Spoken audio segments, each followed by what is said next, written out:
Hi, welcome back to Maxido. പ്രിയപ്പെട്ട കുട്ടികളെ, നമ്മൾ ഒരുപാട് പ്രതീക്ഷയോട് കൂടിയിട്ട് തൊട്ടടുത്ത ദിവസം SSLCയുടെ മോഡൽ എക്സാം ക്രിസ്മസ് എക്സാമിൻ്റെ സോഷ്യൽ സയൻസിൻ്റെ എക്സാം എഴുതാൻ പോവാണ്. അപ്പോൾ അതിന് മുന്നോടിയായിട്ട് നിങ്ങൾ ആവശ്യപ്പെട്ട SSൻ്റെ ക്ലാസ്സാണ് നമ്മളിന്ന് ജസ്റ്റ് ഒന്ന് ഓടി പോവാണ്. കാരണം ഒരുപാട് നമ്മൾ ചാപ്റ്റേഴ്സ് തീർക്കാനുണ്ട്. 4, 5, 6, 7 4 ചാപ്റ്ററുകൾ ഹിസ്റ്ററിയിലും ബാക്കി ജോഗ്രഫി ഉണ്ട്. അത് നിങ്ങൾക്ക് ജിനാൻ സാർ വരും. അപ്പോൾ ഇതിൽ നമ്മൾ ജസ്റ്റ് ഹിസ്റ്ററി നമ്മളിപ്പോൾ ഒന്ന് ഓടിക്കുകയാണ്. അപ്പോൾ ഒരുപാട് ഇൻട്രോ ഒന്നും ഇടുന്നില്ല. നമ്മൾ വളരെ കൂളായിട്ട് നമ്മൾ എന്ത് ചെയ്യുന്നു, പെട്ടെന്ന് തന്നെ തീർക്കുകയാണ്. അപ്പോൾ നമുക്ക് ചാപ്റ്റർ 6, 7 ആദ്യം നമ്മൾ നോക്കാം. കാരണം പാർട്ട് 2 ആണ്. അത് കഴിഞ്ഞിട്ട് നമുക്ക് 4ലേക്കും 5ലേക്കും വരാം. അപ്പോൾ ജസ്റ്റ് ഞാൻ ഡയറക്റ്റ് ഇൻട്രോ ഒന്നും കൂടുതൽ എടുക്കുന്നില്ല. ഡയറക്റ്റ് ഞാൻ ചാപ്റ്ററിലേക്ക് പോവാണ്. It's me Luthufi. Chapter 6 name എന്താണെന്ന് വെച്ചാൽ മാസ് മൂവ്മെന്റ് ഫോർ ഫ്രീഡം എന്നുള്ളതാണ്. ഓക്കെ, അതായത് സ്വാതന്ത്ര്യത്തിനായിട്ടുള്ള ബഹുജന മുന്നേറ്റം എന്ന് പറയുന്നതാണ് ചാപ്റ്ററിന്റെ നെയിം. നിങ്ങൾക്കറിയാം, നിങ്ങൾ കണ്ടതായിരിക്കാം ചാപ്റ്ററിന്റെ ആദ്യ ഭാഗത്ത് ഒരു 1 വേർഡ് ക്വസ്റ്റ്യൻ വരുന്നുണ്ട്. അതായത് ദ ലൈഫ് ഓഫ് മഹാത്മാഗാന്ധിയുടെ ജീവിത കഥ എന്ന് പറയുന്ന ഒരു പുസ്തകം എഴുതിയ ഒരു വ്യക്തിയെ കുറിച്ച് ചോദിക്കുന്നുണ്ട്. ആളുടെ പേര് അവിടെ കൊടുത്തിട്ടുണ്ട്, ലൂയിസ് ഫിഷർ. ഒരു 1 വേർഡ് ആണ്, അത്ര ഇമ്പോർട്ടന്റ് ആയിട്ട് കാണേണ്ടതല്ലെങ്കിൽ പോലും ജസ്റ്റ് ടെക്സ്റ്റിലുള്ള എല്ലാ കാര്യങ്ങളും നമ്മൾ എന്ത് ചെയ്തിട്ടുണ്ടെന്ന് സോർട്ട് ഔട്ട് ചെയ്തെടുത്തതാണ്. അപ്പോൾ ജസ്റ്റ് അതൊന്ന് മൈൻഡിൽ വെക്കുക. രണ്ടാമത്തെ നമുക്ക് ഇതിൽ ഏറ്റവും പ്രധാനപ്പെട്ട, കഴിഞ്ഞ വർഷങ്ങളിലൊക്കെ പഴയ ടെക്സ്റ്റ് ബുക്കിലൊക്കെ ഉണ്ടായിരുന്ന ഏറ്റവും പ്രധാനപ്പെട്ട ഒരു കാര്യമാണ്. അതായത് നമ്മുടെ ബുക്ക് ഈ വർഷം മാറിയതാണ്. മാറുന്നതിന് മുമ്പ് ഉണ്ടായിരുന്ന പുസ്തകത്തിലും ഉണ്ടായിരുന്ന പ്രധാനപ്പെട്ട ഒരു ചാപ്റ്ററും അതിന്റെ ഒരു ഭാഗവും ഇതിലും വന്നിട്ടുണ്ട്. അതായത് ഗാന്ധിജിയുടെ ഏർലിയസ്റ്റ് സ്ട്രഗിൾസിനെ കുറിച്ച് പറയുന്നുണ്ട്. 3 സ്ട്രഗിൾസ് ആണ്. നിങ്ങൾക്കറിയാം, ദക്ഷിണാഫ്രിക്കയിൽ നിന്ന് ഗാന്ധിജി തിരിച്ചെത്തിയത് 1915 ഗാന്ധിജി ദക്ഷിണാഫ്രിക്കയിൽ നിന്നും ഇന്ത്യയിൽ തിരിച്ചെത്തി. ഇന്ത്യയിൽ തിരിച്ചെത്തിയ ശേഷം ഗാന്ധിജി ആദ്യമായിട്ട് അദ്ദേഹത്തിന്റെ അറ്റൻഷൻ കൊടുത്തത് ലോക്കൽ മൂവ്മെന്റ്സിലായിരുന്നു. നമുക്കറിയാം, അതിൽ ഏറ്റവും പ്രധാനപ്പെട്ട 3 സമരങ്ങളാണ്. ഒന്ന് ചമ്പാരന്, മറ്റൊന്ന് അഹമ്മദാബാദ് ടെക്സ്റ്റൈൽ മില്ലിന്റെ സ്ട്രഗിള്, മൂന്നാമത്തെ കേദ സ്ട്രഗിൾ. ഇങ്ങനെ 3 സമരങ്ങളാണ് ഉണ്ടായിരുന്നത്. ചമ്പാരൻ സമരം, അഹമ്മദാബാദ് തുണിമിൽ സമരം, കേദ സമരം. വർഷങ്ങൾ നിങ്ങൾക്കറിയാം. ചമ്പാരനാണെങ്കിൽ 1917 ആണ്. അഹമ്മദാബാദ് 1918 1918 കേടയും നിങ്ങൾക്കറിയാം 1918 ആണ് വരുന്നത്. 3 സമരങ്ങൾ വളരെ പ്രധാനപ്പെട്ടാണ്. അപ്പൊ അതുമായി ബന്ധപ്പെട്ടിട്ട് നിങ്ങളോട് ചോദിക്കാം, ഈ ഏർലി സ്ട്രഗിൾസുമായി ബന്ധപ്പെട്ട് ഷോർട്ട് നോട്ടാക്കാനോ അല്ലെങ്കിൽ ചെറിയ ക്വസ്റ്റ്യൻസ് ഒക്കെ വരാനോ, അല്ലെങ്കിൽ ഇനി ചിലപ്പോൾ നിങ്ങളുടെ ടെക്സ്റ്റ് ബുക്കിൽ തന്നെ ഉണ്ട്, ഒരു ടേബിൾ കൊടുത്തിട്ടുണ്ട്. ആ ടേബിളോ നിങ്ങളോട് ചിലപ്പോൾ പരീക്ഷയ്ക്ക് ചോദിക്കാൻ ഒരു സാധ്യതയുള്ള ഒരു ക്വസ്റ്റ്യൻ ആണ്. അപ്പോൾ നിങ്ങൾ കൃത്യമായിട്ട് നോക്കണം. ജസ്റ്റ് നമുക്ക് ആ ചമ്പാരൻ ഒന്ന് നോക്കാം. 1917 ഗാന്ധിജി ചമ്പാരൻ സ്ട്രഗിൾ നടത്തുന്നത്.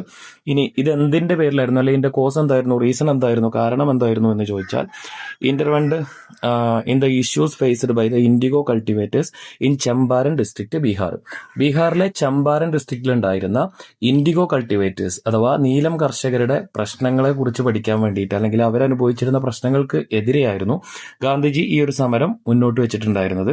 അതുപോലെ തന്നെ അതിനുവേണ്ടി അദ്ദേഹത്തെ ഈ പറയുന്ന ബീഹാറിലേക്ക് ക്ഷണിച്ച വ്യക്തി ആരാണെന്നുള്ളൊരു ചോദ്യം ഉണ്ട് അവിടെ. അത് നമ്മുടെ രാജ്കുമാർ ശുക്ല എന്ന് പറയുന്ന അവിടുത്തെ ഒരു നേറ്റീവ് ആയ ഒരു വ്യക്തിയാണ്. രാജ്കുമാർ ശുക്ല വളരെ പ്രധാനപ്പെട്ട ഒരു വ്യക്തിയാണ്. ഇനി അതുപോലെ തന്നെ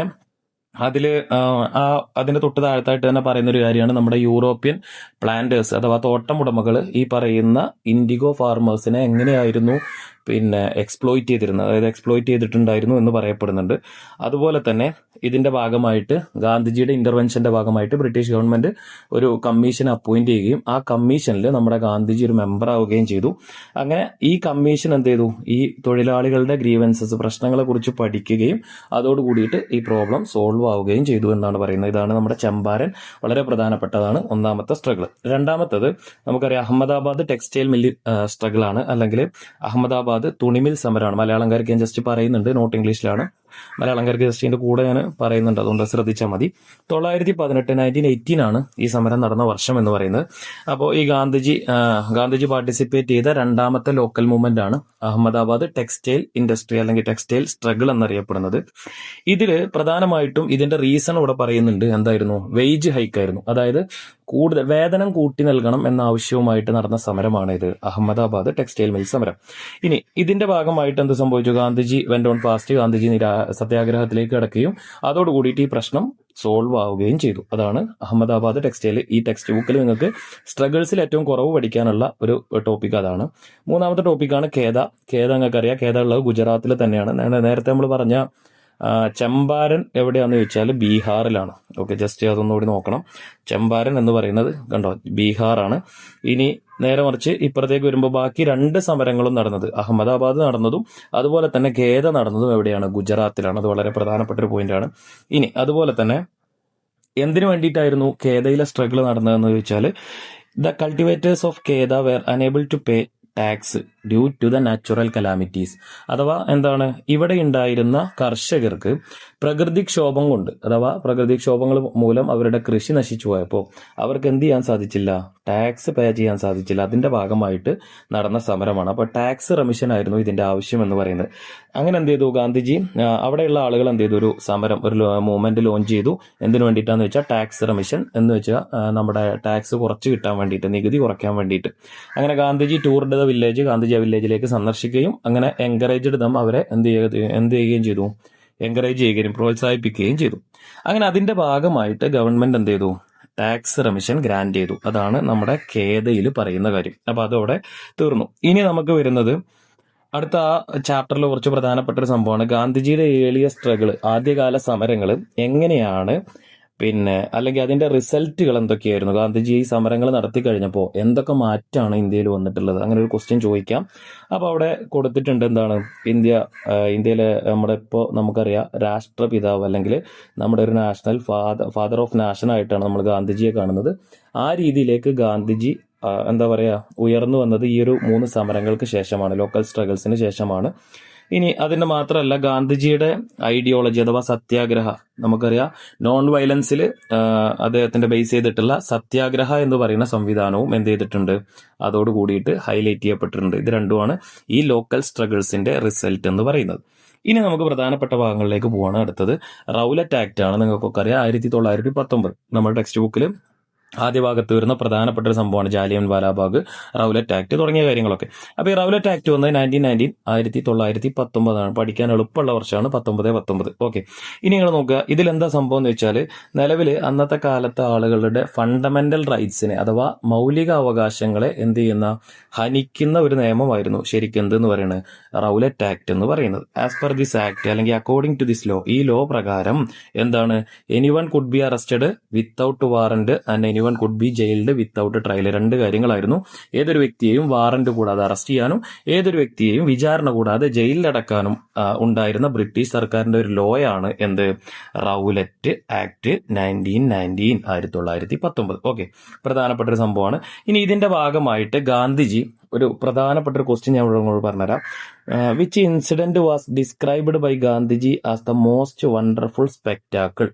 ഗാന്ധിജി ഏറ്റവും വിസ്മയാവാഹമായ കാഴ്ച എന്ന് വിശേഷിപ്പിച്ച സംഭവം എന്തായിരുന്നു? ഇങ്ങനെ ഒരു ചോദ്യം വന്നാൽ നിങ്ങൾക്ക് എഴുതി വെക്കാൻ പറ്റും. ഈ പറയുന്ന നമ്മുടെ റൗലറ്റ് ആക്ടിന് എഗെയിൻസ്റ്റ് ആയിട്ട് അല്ലെങ്കിൽ ആന്റി റൗലറ്റ് അജിറ്റേഷന്റെ ഭാഗമായിട്ട് April 6, 1919 ഗാന്ധിജി എന്ത് പ്രഖ്യാപിച്ചു? ഒരു നാഷണൽ ഹർത്താൽ പ്രഖ്യാപിച്ചു. ഈ നാഷണൽ ഹർത്താല് ആളുകളുടെ ഇടയിലേക്ക് കുറച്ചുകൂടി പോപ്പുലറൈസ് ആവാൻ വേണ്ടി അല്ലെങ്കിൽ പബ്ലിസൈസ് ചെയ്യാൻ വേണ്ടി അദ്ദേഹം സത്യാഗ്രഹ സഭ എന്ന് പറയുന്ന ഒരു ഓർഗനൈസേഷൻ ഉണ്ടാക്കി. അങ്ങനെ ഇതോട് കൂടിയിട്ട് ഈ സമരം എന്തായി മാറി? അതായത് ഒരു മാസീവ് പ്രൊട്ടസ്റ്റ്, പോപ്പുലർ പ്രൊട്ടസ്റ്റ് ആയി മാറി. ധാരാളം ആളുകൾ പങ്കെടുത്ത വലിയൊരു സമരമായിട്ട് ഈ ഹർത്താൽ മാറി. ആ ഹർത്താലിനെ കണ്ടപ്പോൾ ഗാന്ധിജി പറഞ്ഞ കാര്യമാണ് എന്ത്? Gandhiji described this national hartal as the most wonderful spectacle. ഈ പറയുന്ന ദേശീയ ഹർത്താൽ എന്തായി മാറിയിട്ടുണ്ട്? ഏറ്റവും വിസ്മയാവാഹമായ കാഴ്ചയായി മാറിയിട്ടുണ്ട് എന്ന് ഗാന്ധിജി വിശേഷിപ്പിച്ചത് അതിനെയാണ്. ഓക്കെ ആണല്ലോ. ഇനി നമുക്കറിയാം ഈ ആന്റി റൗലറ്റ് അജിറ്റേഷൻ ഏറ്റവും കൂടുതലായിട്ട് നടന്ന സ്ഥലങ്ങൾ പഞ്ചാബും ലാഹോറുമാണ്. അവിടെയുള്ള 2 ലീഡേഴ്സിന്റെ പേര് പഠിക്കാണ്ട്, ഡോക്ടർ സത്യപാലും ഡോക്ടർ സൈഫുദ്ദീൻ കിച്ചിലുവും. ഓക്കെ ആണല്ലോ. ഇനി നിങ്ങൾ പഠിക്കേണ്ട ജാലിയൻ വാലാബാഗാണ്. അഥവാ എന്താണ് ജാലിയൻ വാലാബാഗ്? നമുക്കറിയാം ഈ പറയുന്ന 1919 റൗലറ്റ് ആക്ടിന്റെ ഭാഗമായി നടന്നൊരു സംഭവമാണ് ജാലിയൻ വാലാബാഗ്. എന്താ സംഭവം? ഞാൻ നേരത്തെ പറഞ്ഞു പഞ്ചാബിലും ലാഹോറിലുമാണ് ഏറ്റവും അധികം ഈ ആന്റി റൗലറ്റ് അജിറ്റേഷൻസ് സ്ട്രോങ് ആയിട്ട് നടന്ന സ്ഥലങ്ങൾ. ആ പ്രദേശങ്ങളിൽ അവരുടെ പ്രധാനപ്പെട്ട ലീഡേഴ്സ് ആയിരുന്നു ഡോക്ടർ സത്യപാലും സൈഫുദ്ദീൻ കിച്ചിലും. ഈ 2 ആളുകളെ എന്ത് ചെയ്യപ്പെട്ടു? Were arrested and imprisoned, arrest ചെയ്യുകയും ജയിലിൽ അടക്കുകയും ചെയ്തു. ഇതിന്റെ ഭാഗമായിട്ട് ഓൺ April 13, 1919 പഠിച്ചിരിക്കണം, പ്രധാനപ്പെട്ട വർഷമാണ്. 1919 April 13 എന്ത് ചെയ്തു? അമൃത്സറിലെ ജാലിയൻ വാലാബാഗ് എന്ന് പറയുന്ന ഒരു ഗ്രൗണ്ടിൽ എന്ത് ചെയ്തു, ഒരു മീറ്റിംഗ് സംഘടിപ്പിച്ചു. അവിടെ ഉണ്ടായിരുന്ന ജനങ്ങൾ, people gathered on the ground for a public meeting at Jallian Walabagh in Amritsar. എന്ന് വെച്ചാൽ അമൃത്സറിലെ ജാലിയൻ വാലാബാഗിൽ അവിടെയുള്ള ജനങ്ങൾ ഒരുമിച്ച് കൂടി. ഈ ഒരുമിച്ച് കൂടി എന്തിനു വേണ്ടിയിട്ടാന്ന് വെച്ചാൽ to protest against the arrest of their leaders doctor Satyapal and doctor Saifuddin Kitchlew. രണ്ടുപേരുടെ അവരുടെ ലീഡേഴ്സിനെ അറസ്റ്റ് ചെയ്തതിൽ പ്രതിഷേധിക്കാൻ വേണ്ടിയിട്ട് കൂടിയതാണ്.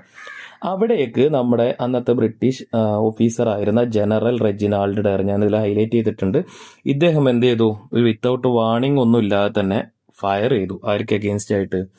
പീപ്പിൾസിന് അഗെയിൻസ്റ്റ് ആയിട്ട്, അവിടെ കൂടിയ ആളുകൾക്ക് അഗെയിൻസ്റ്റ് ആയിട്ട്, അല്ലെങ്കിൽ ആ മോബിന് നേരെ ഈ ജനറൽ റെജിനാൾഡ് ഡയറിന്റെ ബ്രിട്ടീഷ് ആർമി ഫയർ ചെയ്തു.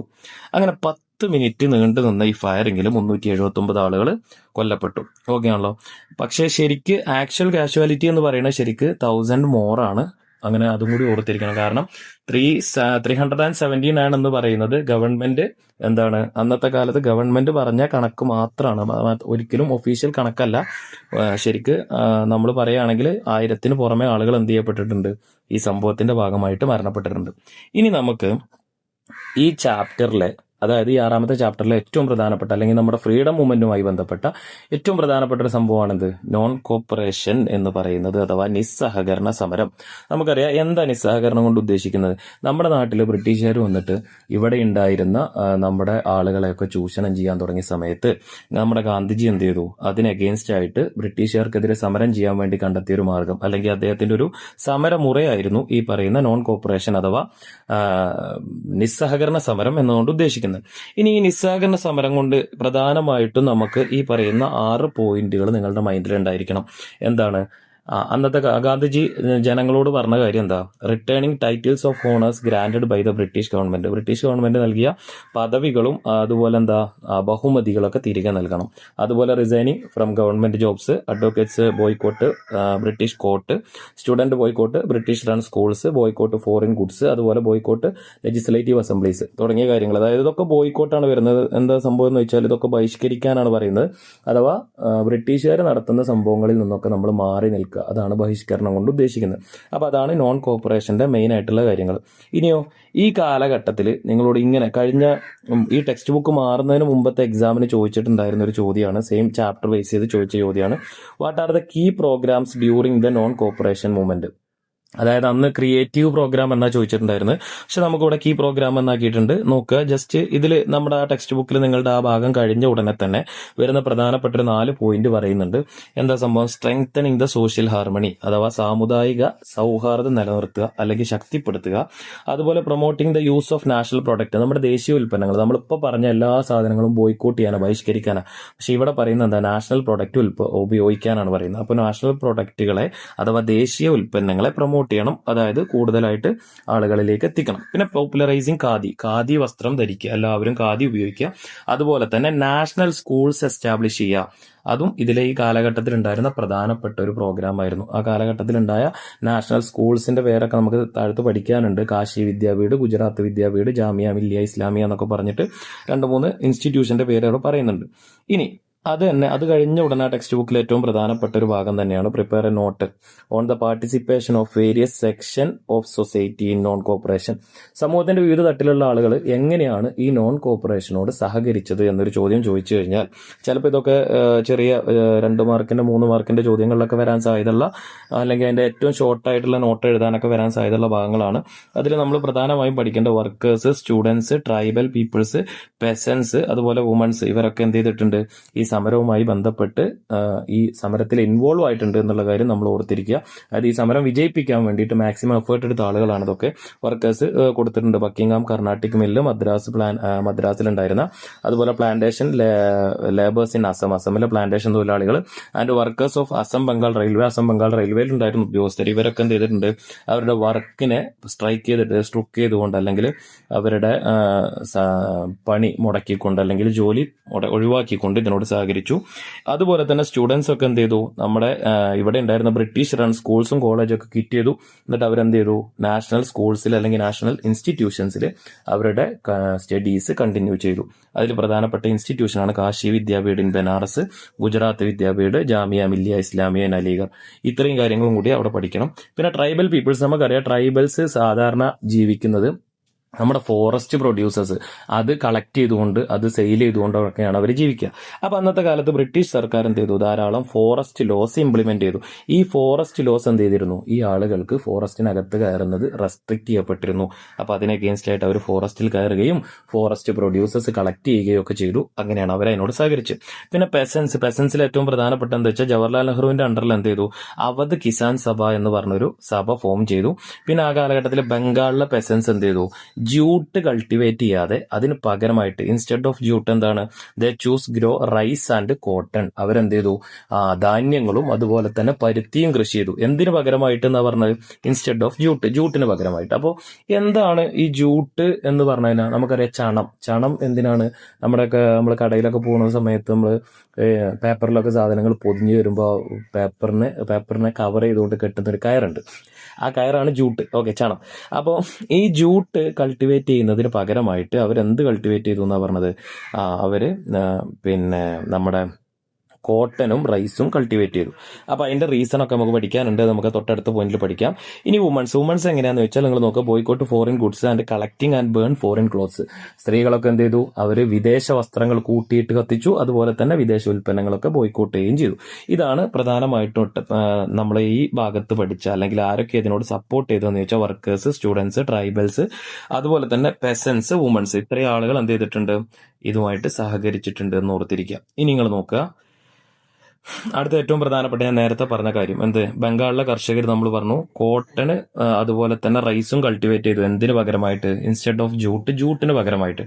അതിന്റെ റീസൺ എന്താ എന്നാണ് ചോദിക്കുന്നത്. നോക്ക്, to force British owners to close down their jute mills by curtailing the supply of jute. അതായത് നമുക്കറിയാം, നമ്മളൊരു ഫാക്ടറി ഓടണമെങ്കിൽ ആ ഫാക്ടറിക്കകത്ത് വരുന്ന റോ മെറ്റീരിയൽസ് എന്തായിരിക്കണം, കൃത്യമായിട്ട് നമുക്ക് ലഭിക്കണം. അപ്പൊ ആ റോ മെറ്റീരിയൽ കിട്ടാതെ കഴിഞ്ഞാൽ സ്വാഭാവികമായിട്ടും എന്ത് ചെയ്യും, അസംസ്കൃത വസ്തു ഇല്ലെങ്കിൽ അവിടെ പ്രൊഡക്ഷൻ നടക്കൂല. അപ്പൊ അതുകൊണ്ട് തന്നെ അങ്ങനെ അവിടെ ഉണ്ടായിരുന്ന ബ്രിട്ടീഷ് ഉദ്യോഗസ്ഥരുടെ ഓണർഷിപ്പിൽ ഉണ്ടായിരുന്ന ഫാക്ടറീസ് ക്ലോസ് ഡൗൺ ചെയ്യിപ്പിക്കുക, അടപ്പിക്കുക എന്നുള്ളതായിരുന്നു അവരുടെ ഒന്നാമത്തെ ലക്ഷ്യം. രണ്ടാമത്തെ നോക്കി, to ensure food security by expanding rice cultivation. സ്വാഭാവികമായിട്ട് നമുക്കറിയാം, നമ്മുടെ ഫുഡ് സെക്യൂരിറ്റി അല്ലെങ്കിൽ ഭക്ഷ്യ സ്വയം പര്യാപ്തത ഉണ്ടാക്കുക, അല്ലെങ്കിൽ ആളുകളിൽ ഭക്ഷണത്തിന്റെ പ്രശ്നം ഇല്ലായ്മ ചെയ്യുക. അതുകൊണ്ട് ഈ ഒരു കാര്യം എന്ത് ചെയ്യുക, കൂടുതലായിട്ട് നമ്മൾ റൈസ് കൾട്ടിവേഷൻ എക്സ്പാൻഡ് ചെയ്ത് കഴിഞ്ഞാൽ നമുക്ക് എന്ത് കിട്ടും, നമ്മുടെ ഫുഡിന്റെ പ്രശ്നങ്ങൾ കുറെ പരിഹരിക്കപ്പെടും. ഇനി അതുപോലെ തന്നെ ഖാദി പോലുള്ള വസ്ത്രങ്ങൾ ജനറേറ്റ് ചെയ്യണമെങ്കിൽ എന്ത് വേണം, അതുപോലെ അതിന്റെ ഖാദി റിലേറ്റഡ് ജോബ് ഓപ്പർച്യൂണിറ്റീസ് ഉണ്ടാണെങ്കിലൊക്കെ നമുക്ക് എന്ത് വേണം, കോട്ടൺ അവൈലബിൾ ആവണം. അപ്പൊ കോട്ടൺ അവൈലബിൾ ആക്കുക എന്നുള്ളതാണ് നമ്മുടെ കോട്ടൺ കൾട്ടിവേറ്റ് ചെയ്തുകൊണ്ടുള്ള ലക്ഷ്യം. പരുത്തി അവൈലബിൾ ആക്കുക എന്നുള്ളതാണ് കേട്ടോ. ഇനി നമുക്കറിയാം, നമ്മുടെ ഈ നോൺ കോപ്പറേഷൻ, നേരത്തെ നമ്മൾ പറഞ്ഞ നോൺ കോപ്പറേഷൻ ഗാന്ധിജി വിഡ്രോ ചെയ്യാനുള്ള റീസൺ ആണ് ചൗരി ചൗര ഇൻസിഡന്റ് നടന്ന വർഷം ഫെബ്രുവരി 5, 1922, 1922 ഫെബ്രുവരി 5. ഇനി നമുക്കറിയാം എന്താ ചൗരി ചൗര എന്ന് പറഞ്ഞാൽ ഉത്തർപ്രദേശിലെ ഒരു ഗ്രാമപ്രദേശമാണ്. അവിടെ എന്ത് ചെയ്തു, പോലീസുകാരും പ്രൊട്ടസ്റ്റേഴ്സും തമ്മിൽ എന്ത് ചെയ്തു, ഒരു ചെറിയ എസ്കലേറ്റ്സ് ഉണ്ടായി, ചെറിയ പ്രയാസങ്ങൾ തമ്മിൽ പ്രശ്നങ്ങൾ ഉണ്ടായി. അതിന്റെ ഭാഗമായിട്ട് അവിടെ ഉണ്ടായിരുന്ന മോബ് ജനങ്ങൾ എന്ത് ചെയ്തു, അവിടെ ഉണ്ടായിരുന്ന പോലീസ് സ്റ്റേഷൻ ഫയർ ചെയ്തു. 22 പോലീസുകാർ എന്ത് ചെയ്തു, ഡെത്തായി, അവർ മരണപ്പെട്ടു. അങ്ങനെ അതിന്റെ ഭാഗമായിട്ട്, ഇതിനാണ് നമ്മൾ ചൗരി ചൗര ഇൻസിഡന്റ് എന്ന് പറയാം. ഇതിന്റെ ഭാഗമായിട്ട് ഗാന്ധിജി എന്ത് ചെയ്തു, withdraw the non cooperation movement withdraw ചെയ്തു 1922 ഫെബ്രുവരി. അത് പ്രധാനപ്പെട്ട സാധനമാണ്.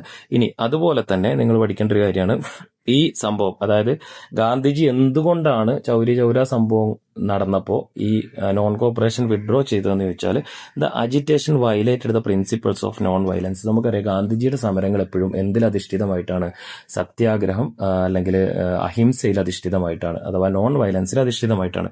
പക്ഷെ ഇവിടെ എന്തായി, ആളുകളെ കൊല്ലാൻ തുടങ്ങിക്കഴിഞ്ഞപ്പോൾ ഗാന്ധിജിക്ക് മനസ്സിലായി എന്ത്, ഇത് അഹിംസയിൽ നിന്ന് മാറിയിട്ടുണ്ട്, അതുകൊണ്ട് ആ സമരം പിൻവലിക്കാം. അങ്ങനെ പിൻവലിച്ചു. അങ്ങനെ ഇതിനുശേഷം ഈ ഒരു സംഭവത്തിന്റെ ഭാഗമായി ഗാന്ധിജിയെ അറസ്റ്റ് ചെയ്യുകയും അതിന് ഗാന്ധിജിക്ക് 6 വർഷം 6 ഇയർ ഇംപ്രിസൺമെന്റ്, ജയിൽ തടവ് അനുഭവിക്കേണ്ടി വരികയും ചെയ്തു. ഇത് നമ്മൾ 6ാമത്തെ പാഠത്തിന്റെ ഫസ്റ്റ് പേജിൽ കാണുന്ന ആ കോർട്ട് ഓർഡർ ഗാന്ധിജിക്ക് അഗെയിൻസ്റ്റ് ആയിട്ടുള്ള കോർട്ട് ഓർഡറാണ്. അത് ഇതുമായി ബന്ധപ്പെട്ട, ഈ സംഭവവുമായി ബന്ധപ്പെട്ടതാണ്, ഓർത്തിരിക്കുക. ഇനി സുഭാഷ് ചന്ദ്രബോസ് ഈ ഒരു സംഭവത്തെ ഡിസ്ക്രൈബ് ചെയ്ത കാര്യം എന്താണ്, ആസ് എ നാഷണൽ കലാമിറ്റി എന്നാ വിളിച്ചത്. അതായത് ഇതൊരു ദേശീയ ദുരന്തമാണ് എന്ന് വെച്ചാൽ, നമ്മുടെ നോൺ കോപ്പറേഷൻ വിഡ്രോ ചെയ്തത് ഗാന്ധിജി ചെയ്ത ഒരു ദേശീയ ദുരന്തമായിട്ടാണ് സുഭാഷ് ചന്ദ്രബോസ് അതിനെ വിലയിരുത്തിയത് കേട്ടോ. അപ്പൊ അതും കൂടി ഓർത്തിരിക്കുക. ഇനി നമുക്കറിയാം, സ്വരാജ് പാർട്ടി അടുത്ത് 1923 കുറച്ച് സ്പീഡിൽ പോകുന്നുണ്ട്, ഒന്നും ഉണ്ടായിട്ടല്ല. നമ്മുടെ ചാപ്റ്റർ ഒരുപാട് പോകാനുണ്ട്, നമുക്ക് പെട്ടെന്ന് തീർക്കണം. ഇതൊക്കെ കൂടി ഡീപ്പായിട്ട് ഉള്ളിലേക്ക് ഇറങ്ങിയിട്ട് എടുക്കാൻ നിന്ന് കഴിഞ്ഞാൽ നമുക്ക് പോർഷൻ തീരൂല. കാരണം നാളെ നിങ്ങൾക്ക് എക്സാം ആണ്. അപ്പോൾ എക്സാമിൻ്റെ തൊട്ട് മുമ്പ് ജസ്റ്റ് ഒന്ന് ഓടിച്ചു പോകുക എന്നുള്ളത് മാത്രമാണ്. അപ്പോൾ ഈ ഭാഗങ്ങൾ നിങ്ങൾ നോക്കിയിട്ടില്ലെങ്കിൽ ഇതിനെ ഒന്നുകൂടി ഹൈലൈറ്റ് ചെയ്ത് നിങ്ങൾ നോക്കാൻ ശ്രമിക്കുക. ഈ സ്വരാജ് പാർട്ടി നമുക്കറിയാം. സ്വരാജ് പാർട്ടി എന്താണ് നമുക്കറിയാം.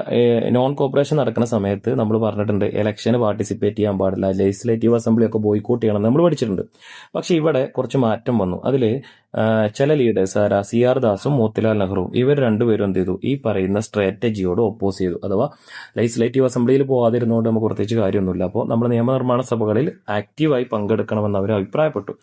അങ്ങനെ അവരുണ്ടാക്കിയ, അഥവാ CR ദാസും നമ്മുടെ മോത്തിലാൽ നെഹ്റുവും കൂടി ഉണ്ടാക്കിയ ഒരു പാർട്ടിയാണ് സ്വരാജ് പാർട്ടി. 1923 വർഷം ഇമ്പോർട്ടന്റ് ആണ്, 1923. ഓക്കെ, അങ്ങനെ ഇതെന്താണ്, ഇത് കോൺഗ്രസിനകത്തുള്ള ഒരു ഫ്രാക്ഷൻ തന്നെയാണ്. അതായത് പുതിയൊരു പാർട്ടി ഒന്നുമല്ല, കോൺഗ്രസിനകത്തുള്ള ഒരു ഫ്രാക്ഷൻ തന്നെയാണ്. ഇനി നിങ്ങൾ നോക്കുക, ഇവരുടെ എയിമും കൂടി പഠിച്ചാൽ മതി. ഇവിടെ എന്താ, to utilise the legislative assemblies as the forum to voice the political dissent. എന്ന് വെച്ചാൽ നമ്മുടെ രാഷ്ട്രീയപരമായിട്ട് നമ്മുടെ എല്ലാ കാര്യങ്ങളും അല്ലെങ്കിൽ നമ്മുടെ എതിർപ്പുകൾ കാര്യങ്ങളൊക്കെ നമുക്ക് പരിഗണിക്കാനും നമുക്ക് സംസാരിക്കാനുള്ള ഒരു വേദിയാക്കിയിട്ട് എന്തിനു മാറ്റണം, നിയമനിർമ്മാണ സഭകളെ മാറ്റണം എന്നുള്ളതാണ് അവരതുകൊണ്ട് ഉദ്ദേശിച്ചത്. ഓക്കെ, അങ്ങനെ ഇവരെന്ത് ചെയ്തു, CR ദാസും മോത്തിലാൽ നെഹ്റു ഒക്കെ ഈ പറയുന്ന ഇലക്ഷൻസിലൊക്കെ പാർട്ടിസിപ്പേറ്റ് ചെയ്തു. പിന്നെ അവർ ലെജിസ്ലേറ്റീവ് അസംബ്ലിയിൽ മെമ്പേഴ്സായി. പിന്നെ അവർ നമ്മുടെ ഗവൺമെന്റിന് എന്ത് ചെയ്തു, ക്രിട്ടിസൈസ് ചെയ്യുകയും ചെയ്തു. ഇത്രയും കാര്യം ഓർത്തായി വിമർശിക്കുകയും ചെയ്തു കേട്ടോ. ഓക്കെ, ഇനി നമ്മളതിൽ ഏറ്റവും പ്രധാനപ്പെട്ട ഒരു സംഭവമാണ് റാംബ റിബല്ലിനെ നമ്മൾ പഠിക്കേണ്ടതാണ്. 1922-24 പീരീഡിൽ നടന്നൊരു സംഭവമാണ്. നടന്ന ആന്ധ്രാപ്രദേശിലാണ്. ഇതിന്റെ ഏറ്റവും പ്രധാനപ്പെട്ട ലീഡർ അല്ലൂരി സീതാരാമരാജു ആണ്. ഇനി എന്തിന് അഗെയിൻസ്റ്റ് ആയിട്ട് നടന്നു വെച്ചാൽ ഫോറസ്റ്റ് ലോസ്, ബ്രിട്ടീഷുകാർ ഇംപ്ലിമെന്റ് ചെയ്യുന്ന ഫോറസ്റ്റ് ലോസിന് അഗെയിൻസ്റ്റ് ആയിട്ട് നടന്ന ഒരു സമരമാണ്. ഈ ഫോറസ്റ്റ് ലോസ് എന്ത് സംഭവിച്ചിട്ടുണ്ടെന്ന് വെച്ചാൽ അവരുടെ കന്നുകാലികളെ ഫോറസ്റ്റിൽ ഗ്രേസ് ചെയ്യാനുള്ള അഥവാ മേയ്ക്കാനുള്ള അവകാശത്തെ തടഞ്ഞിട്ടുണ്ടോന്ന്. അതുപോലെ തന്നെ ഇവിടെ ഉണ്ടായിരുന്ന മണി ലെൻഡേഴ്സ്, അഥവാ നിങ്ങൾക്കറിയാം മണി ലെൻഡേഴ്സ് പറഞ്ഞാൽ പണം പലിശ കൊടുക്കുന്ന ആളുകൾ, ഈ ആളുകളുടെ എക്സ്പ്ലോയിറ്റേഷൻ, ചൂഷണവുമാണ് ഇതിന്റെ റീസൺ കേട്ടോ. അങ്ങനെ 2500ഓളം സ്ക്വയർ മൈൽ ഏരിയ ഈ പറയുന്ന റിബൽസിന്റെ കയ്യിലായി, അതായത് സമരം ചെയ്യുന്ന ആളുകളുടെ കയ്യിലായി. ആ സമയത്ത് ഈ സമരം ബ്രിട്ടീഷുകാർ അടിച്ചമർത്തിയത് എന്തുപയോഗിച്ചിട്ടാന്നുള്ള ചോദ്യമുണ്ട്, ആരുപയോഗിച്ചിട്ടാന്നുള്ള ചോദ്യമുണ്ട്. ആരാണ്? മലബാർ സ്പെഷ്യൽ പോലീസ്, നമ്മൾ ചുരുക്കി പറയും MSP, ഇപ്പൊ നിലവിലുള്ളതാണ്. അതുപോലെ അസം റൈഫിൾസ്, ഈ രണ്ട് ടീമിനെ ഉപയോഗിച്ചിട്ടാണ് എന്ത് ചെയ്തത്, ഈ സമരത്തെ അടിച്ചമർത്തിയത്. ഇനി ഈ സമരം കഴിഞ്ഞോട് കൂടിയിട്ട് ഈ സമരത്തിനിടയിൽ ആര് കൊല്ലപ്പെട്ടു? നമ്മുടെ സമരനായകനായ അല്ലൂരി സീതാരാമരാജു കൊല്ലപ്പെട്ടു. Next case Simon commission. Simon commission ഈ പാഠവും അല്ലെങ്കിൽ ഇന്ത്യൻ ഫ്രീഡം മൂവ്മെന്റുമായിട്ട് നല്ല ബന്ധമുള്ള അല്ലെങ്കിൽ കുറച്ചുകൂടി കൂടുതലായിട്ട് പഠിക്കേണ്ട കാര്യം തന്നെയാണ്. നോക്കിക്കോളാം, ഇവിടെ നമ്മൾ പഠിക്കാനുള്ള കാര്യം എന്തിനാണ് സൈമൺ കമ്മീഷൻ ഇന്ത്യയിൽ വന്നത്? ഇന്ത്യക്ക് ഒരു കോൺസ്റ്റിറ്റ്യൂഷണൽ റിഫോം കൊണ്ടുവരാനായിട്ട്, അല്ലെങ്കിൽ ഇന്ത്യയുടെ ഭരണഘടനാ പരിഷ്കാരം കൊണ്ടുവരാൻ വേണ്ടിയിട്ട് വന്ന കമ്മീഷന്റെ പേരാണ് സൈമൺ കമ്മീഷൻ. ഈ കമ്മീഷൻ ഇവിടെയുള്ള ആൾക്കാർ ബോയ്ക്കോട്ട് ചെയ്യാനുള്ള റീസൺ എന്താ? ബഹിഷ്കരിക്കാൻ. All 7 members of commission were British. ഈ കമ്മീഷനിൽ 7 അംഗങ്ങൾ ഉണ്ടായിരുന്നു. 7 അംഗങ്ങളും ബ്രിട്ടീഷുകാരായിരുന്നു. സ്വാഭാവികമായിട്ടും ഇന്ത്യക്കാർക്ക് ഒരു പരിഷ്കരണം കൊണ്ടുവരുമ്പോൾ അല്ലെങ്കിൽ ഇന്ത്യയിൽ ഒരു മാറ്റം കൊണ്ടുവരാനാണ് ഒരു സംഭവം, ഒരു കമ്മീഷൻ അപ്പോയിന്റ് ചെയ്യുന്നതെങ്കിൽ ഒരു ഇന്ത്യക്കാരനെങ്കിലും ഒരു വേണം. അപ്പൊ ഇതിൽ ഇന്ത്യക്കാരില്ല. അതുകൊണ്ട് തന്നെ ഇന്ത്യൻ നാഷണൽ കോൺഗ്രസും സം അതർ പൊളിറ്റിക്കൽ പാർട്ടീസും ഒക്കെ എന്ത് ചെയ്തു, ഈ ബോയ്ക്കോട്ട് ചെയ്യാൻ തീരുമാനിച്ചു. സൈമൺ കമ്മീഷനെ ബോയ്ക്കോട്ട്, അതായത് ഒഴിവാക്കാൻ വേണ്ടി തീരുമാനിച്ചു. അങ്ങനെ അവരെന്ത് ചെയ്തു, ഈ കമ്മീഷൻ ഇന്ത്യയിൽ വരുന്ന ദിവസം പഠിക്കണം, February 3, 1928 ആണ്. ഈ സമയത്ത് സ്ട്രീറ്റിലൊക്കെ അന്ന് ഭയങ്കര സ്ട്രഗിൾ നടന്നു, അഥവാ നമുക്ക് ഇതിന് അഗെയിൻസ്റ്റ് ആയിട്ടുള്ള പ്രൊട്ടസ്റ്റുകൾ ഉണ്ടായി, സമരങ്ങളുണ്ടായി. അതിൽ പ്രധാനമായി ഒന്ന് കേട്ടൊരു മുദ്രാവാക്യമാണ് സൈമൺ ഗോ ബാക്ക്, സൈമൺ മടങ്ങി പോവുക. അങ്ങനെ ആ സമരത്തിന്റെ ഭാഗമായി നമ്മുടെ ലാലാ ലജ്പത് റായ്ക്ക് സിവിയർ ആയിട്ട് ഇഞ്ചുറി സംഭവിക്കുകയും, ലാത്തി ചാർജ് ആണ് ഇവിടെ ലാഹോറിൽ വെച്ചാൽ നടന്നത്. ആ ലാഹോറിലെ ലാത്തി ചാർജിൽ സിവിയർ ഇഞ്ചുറി സംഭവിക്കുകയും അദ്ദേഹം മരണപ്പെടുകയും ചെയ്തു. അതാണ് Simon commission. Okay, Nehru committee report ഇതിന്റെ ഭാഗമായിട്ടുണ്ടായ സംഭവമാണ്.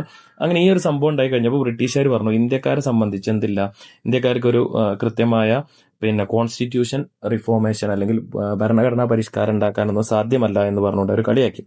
ആ സമയത്ത് പൂനെയിൽ എന്ത് ചെയ്തു, കുറെ പൊളിറ്റിക്കൽ പാർട്ടികളും അതുപോലെ മറ്റുള്ള പാർട്ടിക്കാരൊക്കെ കൂടിയിട്ട് ഒരു ചെറിയൊരു കോൺസ്റ്റിറ്റ്യൂഷണൽ റിഫോർമേഷന് വേണ്ടി ഒരു കമ്മിറ്റി രൂപീകരിച്ചു, ഒരു ചെറിയ മീറ്റിംഗ് കൂടി.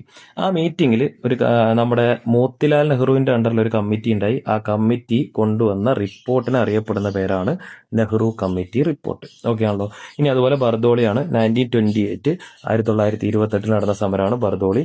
എവിടെയാണ്? ഗുജറാത്തിൽ തന്നെയാണ്. ഓക്കെ, പ്രത്യേകിച്ച് കേൾക്കേണ്ട, ഇതുവരെ ഇപ്പോൾ പറഞ്ഞ സമരങ്ങളിൽ കുറെ ഗുജറാത്ത് വന്നിട്ടുണ്ട് കേട്ടോ. ഓക്കെ, അപ്പൊ ഈ സമരത്തിൽ പ്രധാനപ്പെട്ട ആളുകളാണ് സർദാർ വല്ലഭായ് പട്ടേൽ, അബ്ബാസ് സിയാബ്ജി ആൻഡ് വിത്തൽ ഭായ് പട്ടേൽ. ഈ മൂന്നാളുകളാണ്. ഇനി എന്തിനു വേണ്ടിയിട്ടാണ് വെച്ചാൽ ടാക്സ് ഇൻക്രീസ്. സ്വാഭാവികം, കോമൺ ആയിട്ടുള്ള എല്ലാത്തിലുള്ള കംപ്ലൈന്റ് തന്നെയാണ് ടാക്സ് ഇൻക്രീസ് ആണ് പ്രശ്നം, അഥവാ നികുതി വർദ്ധിപ്പിച്ചു. ഇനിയോ അങ്ങനെ നികുതി വർദ്ധിപ്പിച്ചപ്പോൾ ഈ പെസൻസ് പറഞ്ഞു എന്ത്, ഞങ്ങൾ ടാക്സ് ഒന്നും കൊടുക്കൂല, അവർ റെഫ്യൂജ് ചെയ്തു. ആ സമയത്ത് ഈ പറയുന്ന പെസൻസിന്റെ land, domestic animals, vehicles and agricultural tools, അതായത് അവരുടെ മൃഗങ്ങൾ, അവരുടെ കാർഷിക ഉപകരണങ്ങൾ, അവരുടെ വാഹനങ്ങൾ, ഇതൊക്കെ എന്ത് ചെയ്തു, ബ്രിട്ടീഷ് ഗവൺമെന്റ് സീസ് ചെയ്തു. അപ്പൊ സർദാർ വല്ലഭായ് പട്ടേൽ അവരോട് പറഞ്ഞു, നിങ്ങളുടെ കാട്ടൊക്കെ അഥവാ നിങ്ങളുടെ കാളവണ്ടികളൊക്കെ വലിച്ചിട്ട് പീസുകളാക്കിയിട്ട് എന്ത് ചെയ്യുക, ഡിഫറെന്റ് പ്ലേസസിൽ സൂക്ഷിക്കുക, വ്യത്യസ്ത സ്ഥലങ്ങളിൽ സൂക്ഷിക്കാൻ ആവശ്യപ്പെട്ടു. അങ്ങനെ ഗാന്ധിജി ബർദോളി വിസിറ്റ് ചെയ്യുകയും അവരെ സപ്പോർട്ട് ചെയ്യുകയും ചെയ്തു. ഫൈനലി എന്ത് ചെയ്തു, ബ്രിട്ടീഷ് ഗവൺമെന്റ് ഈ പറയുന്ന ടാക്സ് റെമിഷൻ അവിടെ അനുവദിച്ചു കൊടുത്തു. ടാക്സ് കൊടുക്കണ്ട എന്നുള്ള രീതിയിൽ ആ പ്രശ്നം അവിടെ അവസാനിച്ചു. ഇനി നമുക്കറിയാം, ഇന്ത്യൻ ഫ്രീഡം സ്ട്രഗിളിൽ അല്ലെങ്കിൽ ഇന്ത്യൻ സ്വാതന്ത്ര്യ സമരത്തിലെ ഏറ്റവും പ്രധാനപ്പെട്ട സംഭവം, ഇൻസിഡന്റ് ആണ് ലാഹോർ കോൺഗ്രസ് സമ്മേളനം. INC ആണ്, ഇന്ത്യൻ നാഷണൽ കോൺഗ്രസ് ആണ്. ഇന്ത്യൻ നാഷണൽ കോൺഗ്രസ് 1929 ലാഹോർ സമ്മേളനം.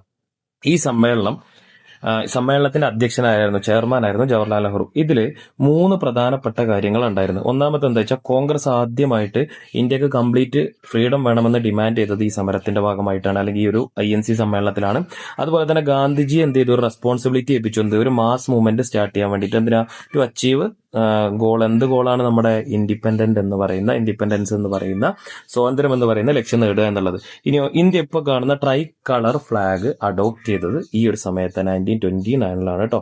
ഇനി സിവിൽ ഡിസൊബീഡിയൻസ് ആണ്. നമുക്കറിയാം, ഉപ്പ് സത്യാഗ്രഹം എന്നൊക്കെ നമ്മൾ പറയാറുണ്ട്, നിയമലംഘന പ്രസ്ഥാനം. ഇത് എന്തിന്റെ ഭാഗമായി വെച്ചാൽ 1929 ലാഹോർ സമ്മേളനത്തിൽ ഗാന്ധിജിയെ നമ്മൾ പറഞ്ഞു ഒരു ഉത്തരവാദിത്വം ഏൽപ്പിച്ചു എന്ന് പറഞ്ഞു, റെസ്പോൺസിബിലിറ്റി. അതിന്റെ ഭാഗമായി ഗാന്ധിജി തുടങ്ങിയ സമരമാണ് എന്ത്, സിവിൽ ഡിസൊബീഡിയൻസ്. അങ്ങനെ ഗാന്ധിജി ഇത് തുടങ്ങുന്നതിന് മുമ്പ് എന്ത് ചെയ്തു, അന്നത്തെ വൈസ്രോയി ആയിരുന്ന ഇർവിൻ പ്രഭുവിന്, ലോർഡ് ഇർവിന് ഒരു കത്തയച്ചു. ആ കത്തിൽ അദ്ദേഹം പറഞ്ഞ പ്രധാനപ്പെട്ട ഒരു കാര്യമാണ് എന്ത്, the hardship faced by Indian under the British rule. British റൂളിന് കീഴിൽ അല്ലെങ്കിൽ ബ്രിട്ടീഷ് ഭരണത്തിന് കീഴിൽ ഇന്ത്യക്കാർ അനുഭവിക്കപ്പെടുന്ന കഷ്ടതകൾ അദ്ദേഹം അതിലെ കത്തിൽ അവതരിപ്പിച്ചു. അതുപോലെ തന്നെ സിവിൽ ഡിസൊബീഡിയൻസ്, നിയമലംഘന പ്രസ്ഥാനം തുടങ്ങുകയാണെന്നും പറഞ്ഞു. ഇനിയോ, അദ്ദേഹം ജനങ്ങളെ, അതായത് ഗാന്ധിജി ഒരു സമരം നടത്തുന്ന സമയത്ത് അതിൽ പാർട്ടിസിപ്പേഷൻ വേണം. ആരുടെ, പീപ്പിൾസ് അല്ലെങ്കിൽ സാധാരണ ജനങ്ങളുടെ അല്ലെങ്കിൽ കോമൺ പീപ്പിൾസിന്റെ പാർട്ടിസിപ്പേഷൻ ആവശ്യമാണ്, അവരുടെ ഇടപെടൽ ആവശ്യമാണ്. അതിനുവേണ്ടി അദ്ദേഹം തീരുമാനിച്ചു എന്ത്, by breaking the salt law, എന്ന് വെച്ചാൽ ഉപ്പ് നിയമം ലംഘിക്കാം എന്ന് തീരുമാനിച്ചു. അങ്ങനെ അദ്ദേഹം ഉപ്പ് നിയമം ലംഘിക്കാൻ തീരുമാനിച്ചു ഗുജറാത്തിലെ ദണ്ഡി കടപ്പുറത്ത് വെച്ചിട്ടാണ്. അങ്ങനെ അദ്ദേഹം സെലക്ട് ചെയ്ത് 78 വളണ്ടിയേഴ്സുമായിട്ട് അദ്ദേഹം മാർച്ച് ചെയ്ത് എവിടേക്ക്, ദണ്ഡിയിലേക്ക്. 24 ദിവസം നീണ്ടു നിൽക്കുന്ന ലോങ് വാക്ക് ആയിരുന്നു അത്. ഇനി ഗാന്ധിജി എന്ത് ചെയ്തു, പീപ്പിൾസിനോടൊക്കെ വഴിയിലൊക്കെ പോകുന്ന സമയത്ത് പീപ്പിൾസൊക്കെ ഇങ്ങനെ ഗാതേഡായി നിൽക്കുന്നുണ്ടാവും, വഴിയിലൊക്കെ ഇങ്ങനെ കൂട്ടം കൂടി നിൽക്കുന്നുണ്ടാവും. നമുക്കറിയാം, പദയാത്ര ഇങ്ങനെ നടന്നു പോവാണ്. അപ്പോൾ 2 സൈഡിലും ആളുകൾ കൂടി നിൽക്കുന്നുണ്ട്. അവരോടൊക്കെ അദ്ദേഹം എന്ത് ചെയ്തു, ശുചിത്വത്തെ കുറിച്ചിട്ട്, അതുപോലെ ഖാദി വസ്ത്രം ധരിക്കുന്നതിനെ കുറിച്ചിട്ട്, അതുപോലെ നമ്മുടെ സാമുദായിക ഐക്യം അല്ലെങ്കിൽ സൗഹാർദ്ദം നിലനിർത്തുന്നതിനെ കുറിച്ചിട്ടൊക്കെ അദ്ദേഹം ഇങ്ങനെ പറഞ്ഞുകൊണ്ട് പോയി. അങ്ങനെ 1930 ഏപ്രിൽ 6 എന്ത് ചെയ്തു, അദ്ദേഹം ദണ്ഡി കടപ്പുറത്ത് വെച്ചിട്ട് സാൾട്ട് ലോ ബ്രേക്ക് ചെയ്തു.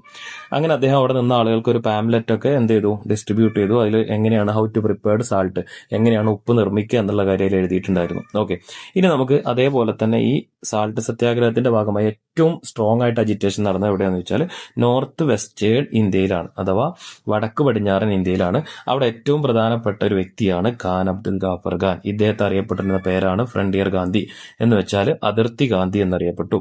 ഇദ്ദേഹത്തിന് ഇതിനൊരു സൈന്യം ഉണ്ടായിരുന്നു, ഒരു വളണ്ടിയർസ് ടീം ഉണ്ടായിരുന്നു. അതിന്റെ പേരാണ് ഖുദായി ഖിദ്മത്ത് കർ. ഓക്കെ, ഇത്രയും കാര്യങ്ങൾ അവിടെ പഠിച്ചിരുന്നാൽ മതി കേട്ടോ.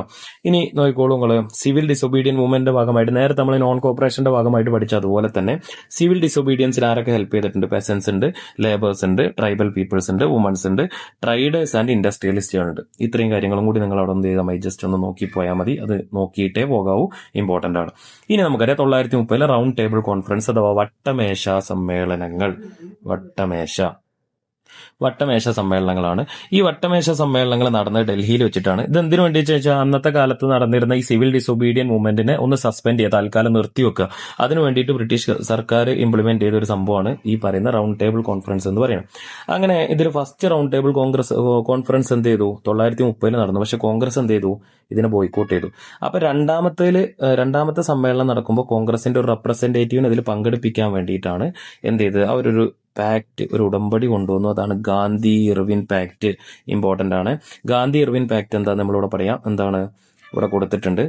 ഇത് സൈൻ ചെയ്തത് മാർച്ച് 5, 1931 സിവിൽ ഡിസൊബീഡിയൻ മൂവ്മെന്റ് ഇതിന്റെ ഭാഗമായി സസ്പെൻഡ് ചെയ്യപ്പെട്ടു. ഗാന്ധിജി എന്ത് ചെയ്തു?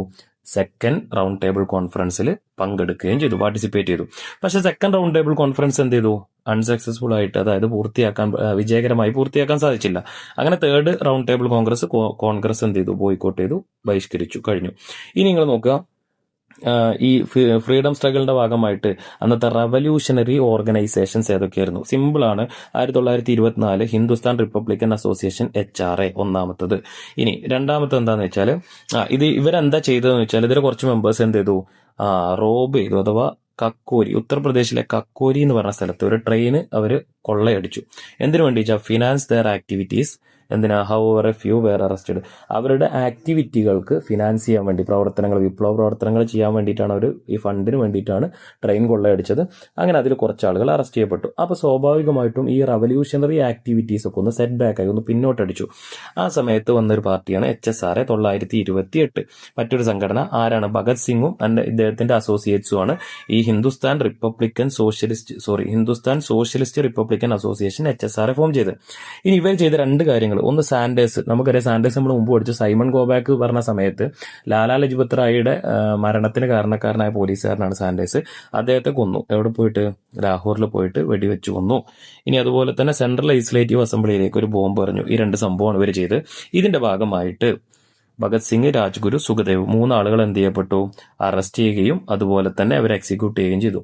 ഹാങ് ഔട്ട് ചെയ്തു, തൂക്കിക്കൊന്നു. എന്നാണ് മാർച്ച് 23, 1931. ഓക്കെ. ഇനി നിങ്ങൾ മനസ്സിലാക്കേണ്ടത് അതിന്റെ തൊട്ട് താഴെ വരുന്ന ഒരു കാര്യം കൂടി ഉണ്ട്. Looting of Chittagong armoury.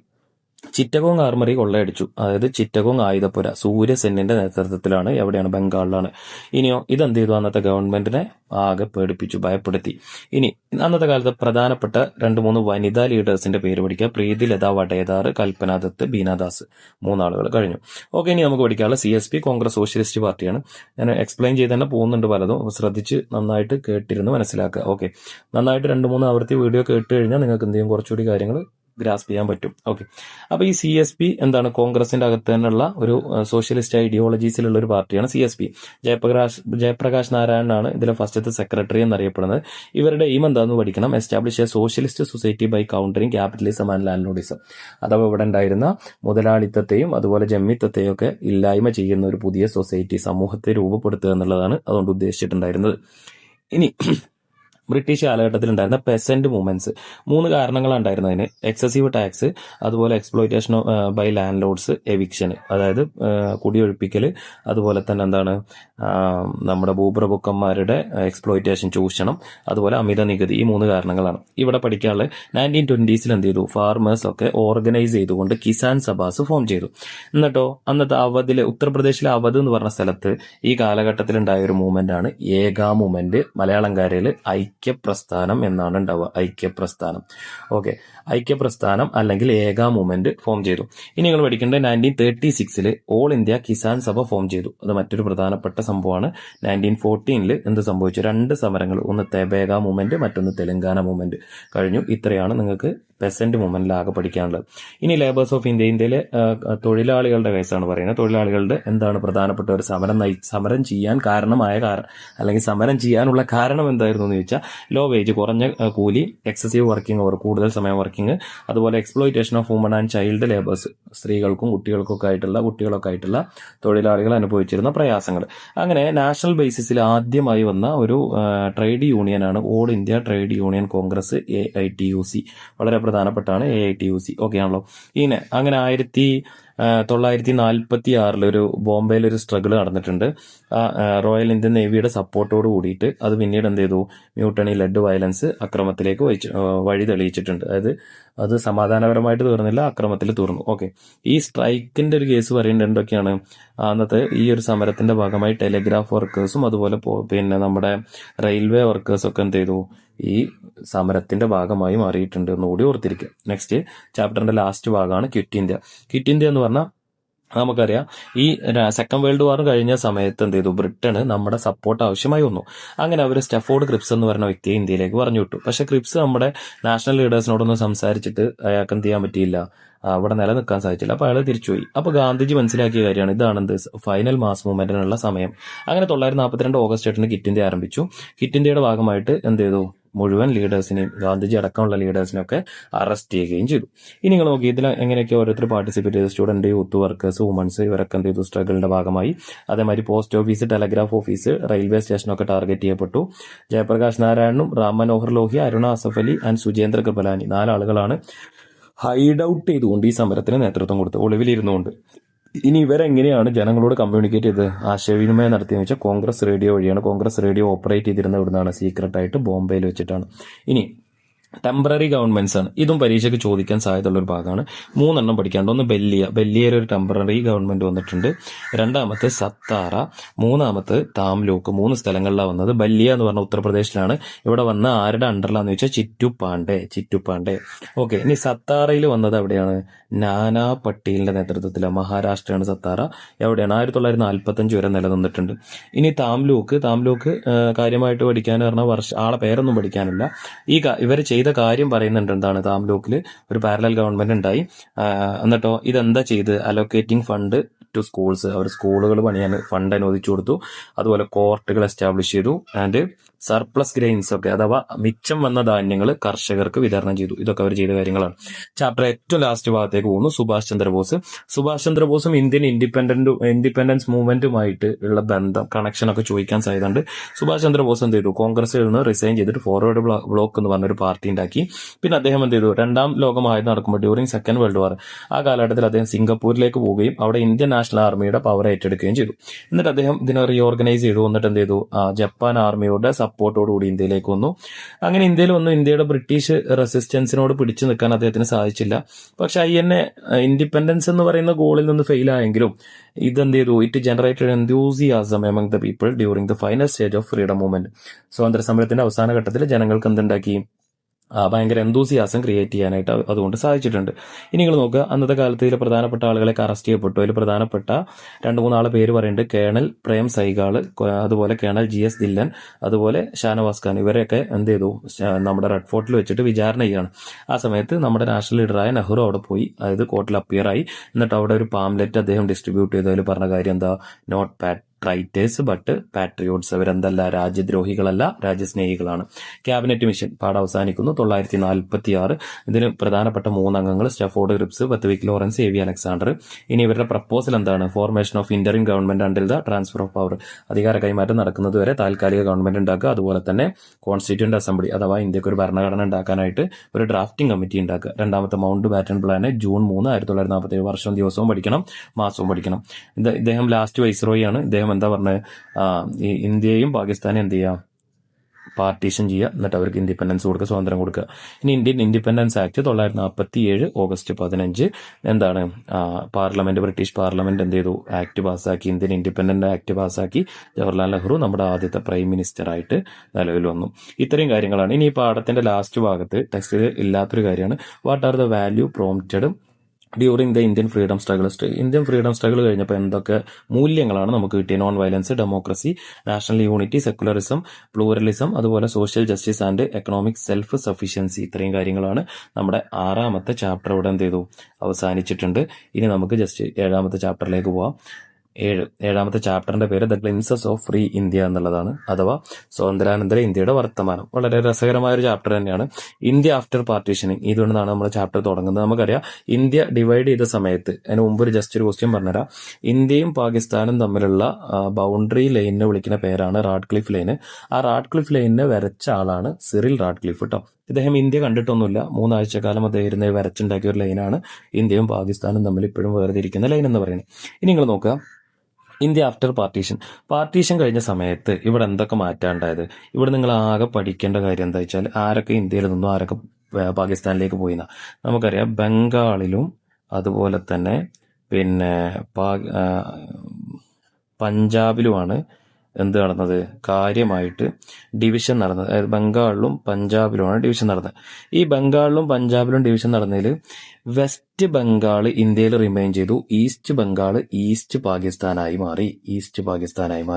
ഇനി നിങ്ങൾ നോക്കുക, ഈസ്റ്റ് പഞ്ചാബ് ഇന്ത്യയിൽ നിന്നു, ഇനിയോ ഇവിടെ വെസ്റ്റ് പഞ്ചാബ് പാകിസ്ഥാനിലേക്ക് പോയി. ഇനി സിൽഹറ്റ് എന്ന് പറഞ്ഞ സ്ഥലം അസമിൽ, ഇവരെന്ത് ചെയ്തു, പാകിസ്ഥാന്, അതായത് ഈസ്റ്റ് പാകിസ്ഥാന്റെ ഭാഗമായി എങ്ങനെയാണ് അവിടെ നടത്തിയ, അസമിൽ നടത്തിയ ഒരു റഫറണ്ടം ഹിതപരിശോധന വഴി പാകിസ്ഥാനിലേക്ക് പോയി. ഇനി പാർട്ടീഷൻ സ്വാഭാവികമായിട്ടും പെട്ടെന്ന് പാർട്ടീഷൻ ഉണ്ടായപ്പോൾ എന്തുണ്ടാക്കി, മാസീവ് സ്കെയിലിൽ മൈഗ്രേഷൻ ഉണ്ടായി. പെട്ടെന്ന് ആളുകൾ അങ്ങോട്ടും ഇങ്ങോട്ടും മൈഗ്രേറ്റ് ചെയ്യാൻ തുടങ്ങി, എന്ന് വെച്ചാൽ പലായനം ചെയ്യാൻ തുടങ്ങി. അങ്ങനെ പഞ്ചാബ് റീജിയനിൽ നിന്ന് ഹിന്ദുസും സിഖുകളൊക്കെ ഇന്ത്യയിലേക്കും, അതായത് വെസ്റ്റ് പഞ്ചാബിലുണ്ടായിരുന്ന ആളുകൾ ഇന്ത്യയിലേക്ക്, ഹിന്ദുക്കളും സിഖുകാരൊക്കെ ഇന്ത്യയിലേക്കും, ഇവിടെ ഉണ്ടായിരുന്ന മുസ്ലിംസ് ഒക്കെ എവിടേക്കും പോയി, പാകിസ്ഥാനിലേക്കും പോകാൻ തുടങ്ങി. അങ്ങനെ ഈ ഒരു സമയത്ത് ബംഗാളിലുള്ള ആൾക്കാർ എന്ത് ചെയ്തില്ല, പഞ്ചാബിനെ അപേക്ഷിച്ച് ബംഗാളിൽ മാസീവ് സ്കെയിലിൽ ഉണ്ടായിരുന്ന മൈഗ്രേഷൻ ഉണ്ടായില്ല. അതിന്റെ റീസൺ എന്താണെന്ന് വെച്ചാൽ, ബംഗാളിലുണ്ടായിരുന്ന സെക്കുലർ നാഷണലിസം ഒന്ന്, പിന്നെ linguistic unity of Bengal, Brahmaputra റിവറും അതിന്റെ ട്രിബ്യൂട്ടറീസും, ഇത് രണ്ടും എന്ത് ചെയ്തിട്ടുണ്ട്, hindered the sudden migration of both countries, രണ്ട് രാജ്യങ്ങളിലേക്ക് തമ്മിലുള്ള പെട്ടെന്നുണ്ടാവുന്ന കുടിയേറ്റത്തെ തടഞ്ഞിട്ടുണ്ട്. ഇനി നിങ്ങൾ നോക്കാം, പാർട്ടീഷൻ കഴിഞ്ഞപ്പോൾ എന്തൊക്കെയാണ് പ്രോബ്ലം ഉണ്ടായിരുന്നത്. നമ്മൾ ടെക്സ്റ്റിൽ പാർട്ടീഷൻ ബിക്കം പെയിൻ എന്ന് പറയുന്ന ഒരു ഭാഗമുണ്ട്, വിഭജനം വളരെ വേദനാജനകമാണ് എന്ന് പറയുന്നത്. അവിടെ കുറച്ച് പോയിന്റുകൾ പറയുന്നുണ്ട്, ടെക്സ്റ്റിലുള്ള തന്നെയാണ്, ജസ്റ്റ് നോക്കിയാൽ മതി. 100,000 refugees flowed from India to Pakistan and back to India, Pakistan to India, ഇന്ത്യയിലേക്കും പാകിസ്ഥാനിലേക്കും, പാകിസ്ഥാനിൽ നിന്ന് ഇന്ത്യയിലേക്കും ഫ്ലോ ഓഫ് റെഫ്യൂജീസ്, അഭയാർത്ഥികളുടെ പ്രവാഹം ഉണ്ടായി. പിന്നെ വൈഡ് സ്പ്രെഡ് ആയിട്ട് എല്ലായിടത്തും വയലൻസ് ഉണ്ടായി, കമ്മ്യൂണൽ റൈറ്റ്സ് ഉണ്ടായി. പ്രധാനപ്പെട്ട കൊൽക്കത്ത, ഡൽഹി, ലാഹോറിലാണ്. പിന്നെ കുറെ വുമൻസ് ഡിസ്ഹോണേഡ് ആയി, അവർക്ക് മാനഹാനി സംഭവിച്ചു. അതുപോലെ സ്റ്റുഡൻസും വുമൻസും അതുപോലെ ചിൽഡ്രൻസിനും എന്ത് സംഭവിച്ചു, വിക്ടിംസ് ഓഫ് അബ്ഡക്ഷൻ എന്ന് പറഞ്ഞാൽ തട്ടിക്കൊണ്ടുപോയി, കുറെ ആളുകളെ തട്ടിക്കൊണ്ടുപോയി. ഇനി നമ്മുടെ നാഷണൽ ഫാദർ അഥവാ ഗാന്ധിജിയുടെ രക്തസാക്ഷിത്വത്തെ കുറിച്ചാണ് പറയുന്നത്. എന്താണ് സംഭവം, സിമ്പിളാണ്. ഹിന്ദു മുസ്ലിം യൂണിറ്റിക്ക് വേണ്ടി പോരാടിയ ഒരു വ്യക്തിയാണ് അദ്ദേഹം. എന്ത് ചെയ്തു, ആ shot dead by Nathuram Vinayak Godse, ആയ communalist, on January 13, 1948 at the courtyard of Birla house, ന്യൂഡൽഹിയിലെ ബിർള ഹൗസിന്റെ മുറ്റത്ത് വെച്ചിട്ട് ഗാന്ധിജിക്ക് നാഥുറാം വിനായക് ഗോഡ്സെ എന്ന് പറയുന്ന വ്യക്തിയുടെ വെടിയേക്കുകയും അദ്ദേഹം മരണപ്പെടുകയും ചെയ്തു. ഇനി കൂടി ഇവിടെ നിന്നാണ് നമ്മുടെ ചാപ്റ്ററിന് കുറച്ചുകൂടി ഇമ്പോർട്ടന്റ് ആയി വരുന്നത്. പ്രധാനപ്പെട്ട ചാലഞ്ചസ് എന്തൊക്കെയായിരുന്നു, ഇൻഡിപെൻഡൻസ് ഇന്ത്യ നേരിട്ടിരുന്ന പ്രധാനപ്പെട്ട ചാലഞ്ചസ്, പ്രശ്നങ്ങൾ എന്തൊക്കെയായിരുന്നു. അപ്പൊ നോക്കിക്കോളൂ, ഒന്ന് flow of refugee, rehabilitation of refugees, integration of princely States, incorporation of Portuguese and French territories, ഒരു പോയിന്റ് ആണ്. ഓക്കെ, ഇതൊറ്റ പോയിന്റ് ആണ്. Okay, reorganisation of state on A linguistic basis, strengthening the Indian economy, formulating an independent foreign policy, ഇത്രയും കാര്യങ്ങളാണ് അവിടെ പ്രധാനമായിട്ടും വരുന്നത്. ഇനി ഇതിൽ ഓരോന്ന് നോക്കാം നമുക്ക്. റീഹാബിലിറ്റേഷൻ ഓഫ് റെഫ്യൂജീസ്, ഏകദേശം പാർട്ടീഷൻ കഴിഞ്ഞപ്പോൾ 6 മില്യൺ പീപ്പിൾസ് ആണ് ഇന്ത്യയിലേക്ക് വന്നത്. അങ്ങനെ 1951 ആയപ്പോഴേക്കും ഈ പ്രശ്നം ഇന്ത്യ ഗവൺമെന്റ് സോൾവ് ചെയ്തു. അങ്ങനെ എന്ത് ചെയ്തു, ആ സമയത്ത് ഈസ്റ്റ് പാകിസ്ഥാനിൽ നിന്നുള്ള ഫ്ലോ വളരെ ലോ ആയിരുന്നു, കുറച്ചേ ഉണ്ടായിരുന്നുള്ളൂ. പക്ഷെ പിന്നീട് എന്ത് ചെയ്തു, അവർ തമ്മിൽ ഈസ്റ്റും വെസ്റ്റും തമ്മിൽ ചെറിയൊരു കൺഫ്ലിക്റ്റ് ഉണ്ടായി, ഒരു ചെറിയ പ്രശ്നം ഉണ്ടായി. അതോട് കൂടിയിട്ട് എന്ത് ചെയ്തു, അവിടുന്ന് കണ്ടമാനം ആളുകൾ, ഫ്ലോ ഓഫ് റെഫ്യൂജീസിന്റെ എണ്ണം കൂടി. ആ ക്രൈസിസ് നമ്മൾ ഓവർകം ചെയ്യുന്നത് 1971 ബംഗ്ലാദേശ് ഫോം ചെയ്തതോട് കൂടിയിട്ടാണ്. അത്രയും കാര്യങ്ങൾ അവിടെ ഓർത്താൽ മതി. ഇനി ഇന്റഗ്രേഷൻ ഓഫ് പ്രിൻസിലി സ്റ്റേറ്റ്സ്, ഇന്ത്യക്ക് സ്വാതന്ത്ര്യം കിട്ടുന്ന സമയം 1947 നമുക്കറിയാം, ഓഗസ്റ്റ് 15. ആ സമയത്ത് ഇന്ത്യയിൽ ഉണ്ടായിരുന്ന പ്രിൻസിലി സ്റ്റേറ്റ്സ് 565 ഇവർക്ക് എന്ത് ചെയ്യുക, ഒന്നുകിൽ ഇന്ത്യയിൽ ജോയിൻ ചെയ്യുക, അല്ലെങ്കിൽ പാകിസ്ഥാനിൽ പോകുക, അല്ലെങ്കിൽ ഇൻഡിപെൻഡന്റ് ആയിട്ട് നിൽക്കാം. 3 ഓപ്ഷൻ ഉണ്ടായിരുന്നു. ഇനി ഇവരെ ഇന്ത്യൻ യൂണിയനിൽ ഇന്റഗ്രേറ്റ് ചെയ്യുക എന്ന് പറഞ്ഞാൽ ഭയങ്കര ചാലഞ്ചിങ് ആണ്. അത് അക്കംപ്ലിഷ് ചെയ്ത ആളാണ് ഒന്ന് സർദാർ വല്ലഭായ് പട്ടേൽ, അതേമാതിരി അന്നത്തെ ഹോം മിനിസ്റ്റർ ആണ് അദ്ദേഹം, സർദാർ വല്ലഭായ് പട്ടേൽ, വളരെ പ്രധാനപ്പെട്ട ആണെന്ന്. അതുപോലെ തന്നെ സ്റ്റേറ്റ്സ് ഡിപ്പാർട്ട്മെന്റിന്റെ സെക്രട്ടറി ആയിരുന്ന VP മേനോൻ, രണ്ടാൾക്കാരാണ് ഈ സംഭവം ചെയ്തത്. ഇനി ഇവര് ഇതിനു വേണ്ടിയിട്ട് എന്താ തയ്യാറാക്കി വെച്ചാൽ ഇൻസ്ട്രുമെന്റ് ഓഫ് അസീഷൻ ലയന കരാർ. അങ്ങനെ ഇതിന് എല്ലാ നാട്ടുരാജ്യങ്ങളെ പ്രിൻസിലി സ്റ്റേറ്റ്സിനെ അവർ ക്ഷണിച്ചു. അതിൽ ജുനഗഡ്, കാശ്മീർ, ട്രാവൻകൂർ, ഹൈദരാബാദ് 4 ആൾക്കാർ ഇതിൽ സൈൻ ചെയ്യൂല എന്ന് പറഞ്ഞു. അങ്ങനെ അവരെ പിന്നീട് എന്ത് ചെയ്തു, കൺസിലിയേഷൻ ടോക്സ് വഴിയും മിലിറ്ററി ആക്ഷൻസ് വഴിയൊക്കെ ഇന്ത്യൻ യൂണിയനിൽ എന്ത് ചെയ്തു, ചേർത്തി എന്നാണ് പറയുന്നത്. അങ്ങനെ അതിൽ ചേർന്ന റൂളേഴ്സിനൊക്കെ അവരെന്ത് ചെയ്തു, പ്രിവി പേഴ്സ് നൽകി. പ്രിവി പേഴ്സ് എന്ന് പറഞ്ഞാൽ രാജാക്കന്മാർക്ക് നൽകിയിരുന്ന ഒരു ആനുകൂല്യമായിരുന്നു കേട്ടോ. ഇനി liberation of French Portuguese enclave, നമുക്കറിയാം 1947 ഇന്ത്യക്ക് സ്വാതന്ത്ര്യം കിട്ടിയിട്ടുണ്ടെങ്കിലും ഇവിടെ നിന്ന് പൂർണ്ണമായും ഫോറിൻ കൺട്രീസ് ഒന്നും ഇവിടുന്ന് പോയിട്ടില്ല. അപ്പോൾ ഇവിടെ നിലവിലുണ്ടായിരുന്ന 2 ആൾക്കാരാണ് ആരൊക്കെ, ഒന്ന് ഫ്രാൻസും മറ്റൊന്ന് ഫ്രഞ്ചും മറ്റൊന്ന് പോർച്ചുഗീസും. ഓക്കെ, പോർച്ചുഗലും ഫ്രാൻസും. ഓക്കെ, അങ്ങനെ ഇവർ രണ്ടുപേരും ഇവിടെ ഇന്ത്യയിൽ റിമൈൻ ചെയ്തു. അങ്ങനെ നമ്മൾ നോക്കാം, 1954 ഇന്ത്യ ഗവൺമെന്റിന്റെ റിക്വസ്റ്റ് മാനിച്ചുകൊണ്ട് നമ്മുടെ ഫ്രാൻസ് ഇവിടുന്ന് പോകാമെന്ന് പറഞ്ഞു. അങ്ങനെ പോർച്ചുഗൽ അപ്പോഴും ഇവിടെ നിൽക്കുന്നുണ്ട്. പോർച്ചുഗലിന്റെ കയ്യിലും കുറച്ച് സ്ഥലങ്ങളുണ്ട്, ഫ്രാൻസിന്റെ കയ്യിലും കുറച്ച് സ്ഥലങ്ങളുണ്ട്. ഫ്രാൻസ് പോയതോട് കൂടിയിട്ട് നമുക്ക് എന്ത് സംഭവിച്ചു, 954 ഫ്രാൻസ് പോയി. നമുക്ക് പോണ്ടിച്ചേരി, മാഹി, യാനം, കാരക്കൽ ആൻഡ് ചന്ദ്രനഗർ ഇത്രയും പ്രദേശങ്ങൾ ഇന്ത്യ ഗവൺമെന്റിന്റെ അണ്ടറിലേക്ക് വന്നു. ഇനി 954 അതേ വർഷം തന്നെ നമ്മുടെ പോർച്ചുഗീസുകാർ എന്ത് ചെയ്തു? ദാദ്ര നഗർ ആൻഡ് ഹവേലി 2 പ്രദേശങ്ങളുടെ അവരുടെ അധികാരം നഷ്ടപ്പെട്ടു. കാരണം അവിടെ പോപ്പുലർ അപ്രൈസിംഗ് ഉണ്ടായി, ജനരോക്ഷം അല്ലെങ്കിൽ ബഹുജന സമരങ്ങൾ ഉണ്ടായതിന്റെ ഭാഗമായിട്ട് ഈ പ്രദേശം അവർക്ക് നഷ്ടപ്പെട്ടു. ഇനി 961 നമ്മുടെ പോർച്ചുഗലിന്റെ കയ്യിലുണ്ടായിരുന്ന ദാമനും ദിയും എന്ത് ചെയ്തു? ഗോവയും ദാമനും ദിയുവും ഇന്ത്യ ഗവൺമെന്റ് ലിബറേറ്റ് ചെയ്തു. എങ്ങനെയാ വെച്ചാൽ ത്രൂ മിലിറ്ററി ആക്ഷൻസ്, സൈനിക നടപടികളിലൂടെ. ഇവിടെ കൊടുത്തിട്ടുണ്ട് കൃത്യമായിട്ട്. France 954, Pondicherry, Mahe, Yanam, Karaikal and Chandranagar. Portuguese 954 ഒഴിവാക്കിയത് ദാദ്ര നഗറും ഹവേലിയാണ്. 961 പോർച്ചുഗീസുകാരെ പിടിച്ചത് ഗോവ, ദാമൻ ആൻഡ് ദിയു ആണ്. കഴിഞ്ഞു. ലിംഗ്വിസ്റ്റിക് റീഓർഗനൈസേഷൻ ഓഫ് സ്റ്റേറ്റ്, ഭാഷാടിസ്ഥാനത്തിൽ സംസ്ഥാനങ്ങളുടെ പുനഃസംഘടന എന്ന് പറയുന്നത്. ഓക്കെ, ഈ കാലഘട്ടത്തിൽ ഭയങ്കര ആർഗ്യുമെന്റ്സ് ഉണ്ട്. അഥവാ എല്ലാവരും എന്താണ്, നമുക്ക് ഭാഷ സംസാരിക്കുന്നവർക്ക് സ്വന്തമായ സംസ്ഥാനം വേണം. ഇപ്പൊ നമുക്കറിയാം, തമിഴ് സംസാരിക്കുന്നവർക്ക് തമിഴ്നാട്, മലയാളം സംസാരിക്കുന്നവർ മലയാളികൾ എന്നറിയപ്പെടും, ബംഗാളി സംസാരിക്കുന്നവർ ബംഗാളികൾ എന്നറിയപ്പെടും, അങ്ങനെ പല പേരിൽ അറിയപ്പെടുന്നു. അപ്പോൾ ഓരോ ലാംഗ്വേജ് ഓരോ സ്റ്റേറ്റിനുണ്ട്. അപ്പൊ അതിന് വേണ്ടിയിട്ടുള്ള ആവശ്യം വളരെ ശക്തമായി വന്നു. അങ്ങനെ ഈ ലാംഗ്വേജ് ഇതിന് ലാംഗ്വേജിന് എത്ര പ്രാധാന്യം ഉണ്ടാവാനുള്ള കാരണം എന്താ? Because language as a key to communicate and cultural formation. എന്താണ്? കമ്മ്യൂണിക്കേഷനും കൾച്ചറൽ ഫോർമേഷനും ഏറ്റവും പ്രധാനപ്പെട്ട, അഥവാ നമ്മൾ ആശയവിനിമയം നടത്താനും അതുപോലെ സാംസ്കാരിക കൈമാറ്റം അല്ലെങ്കിൽ അവരുടെ സംസ്കാരത്തെ കുറിച്ച് അറിയാനൊക്കെ നമുക്ക് ഭാഷയിലൂടെ സാധിക്കും. അങ്ങനെ 1920 നാഗ്പൂർ INC സെഷനിലാണ് ആദ്യമായിട്ട് ലിംഗ്വിസ്റ്റിക് ബേസിസിൽ സ്റ്റേറ്റ്സ് ഉണ്ടാവണമെന്ന ആവശ്യം ഉന്നയിക്കുന്നത്. ഇനി നോക്കിക്കോ, 1948 2 കമ്മീഷനുകൾ പറയാൻ പോവാണ്.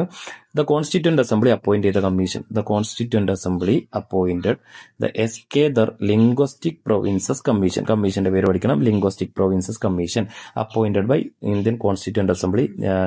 ഭരണഘടനാ നിർമ്മാണ സമിതി. അധ്യക്ഷൻ ആരായിരുന്നു വെച്ചാൽ എസ്കേദർ ആയിരുന്നു.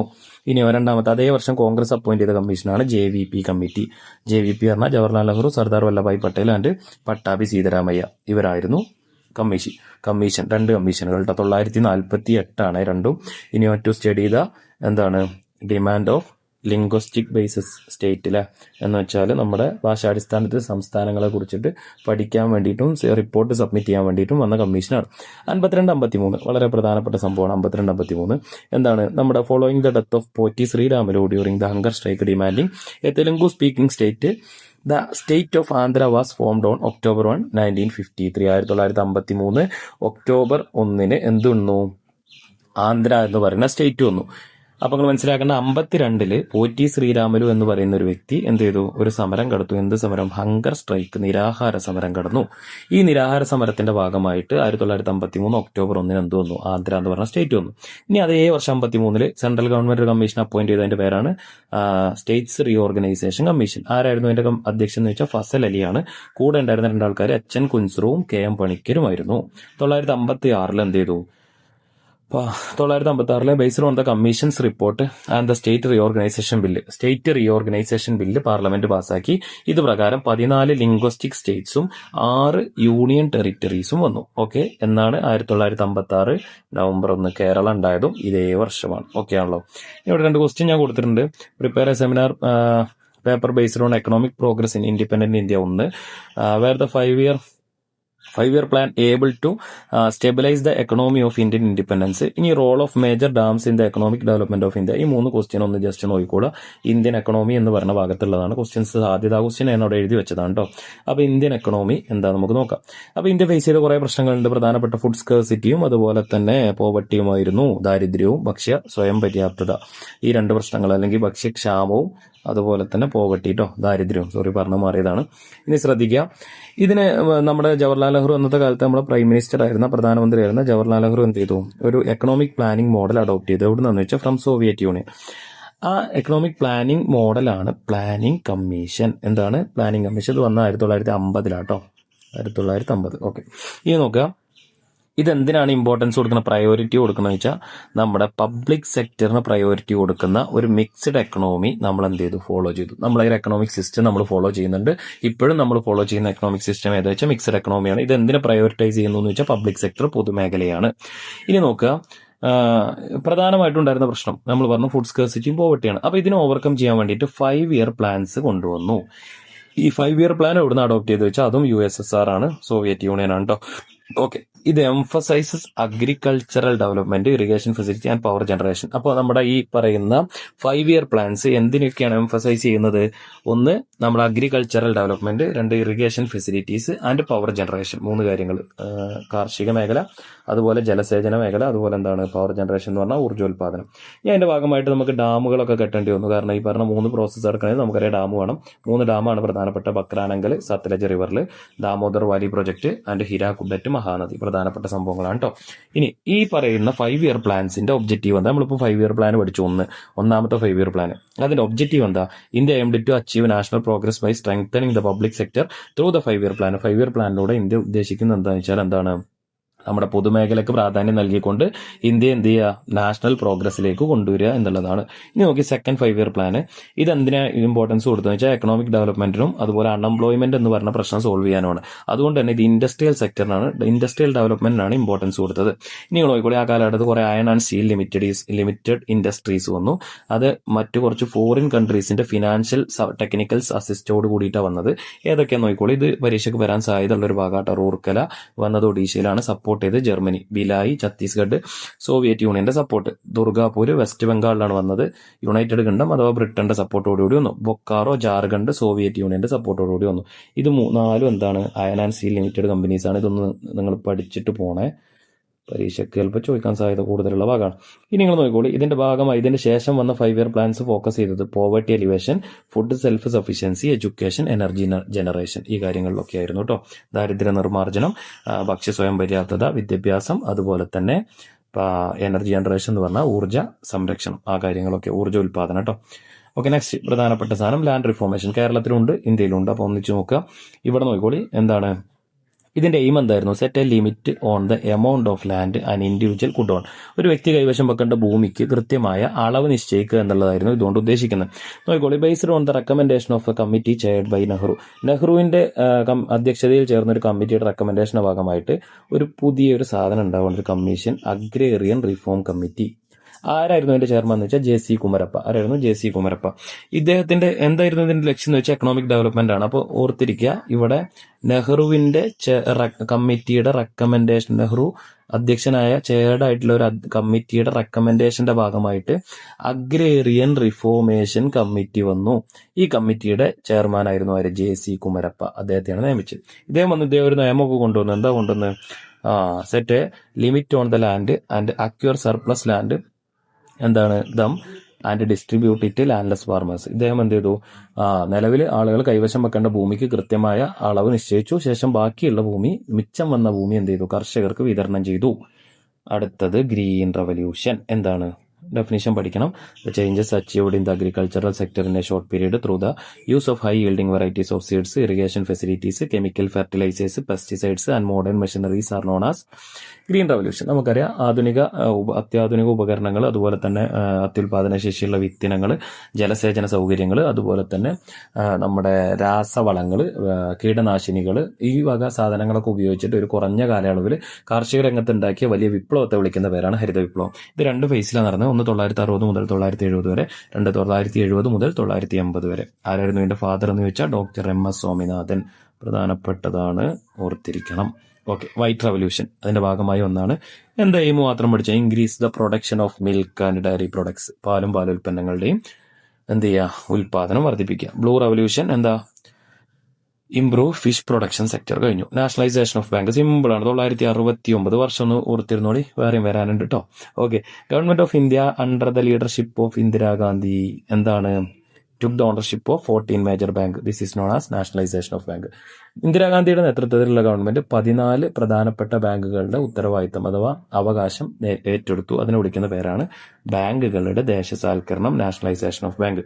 ശേഷം എന്താണ്? 6 ബാങ്ക് കൂടി ഇതിലേക്ക് എന്ത് ചെയ്തു? ആഡ് ചെയ്യപ്പെട്ടിട്ടുണ്ട്. Next, education.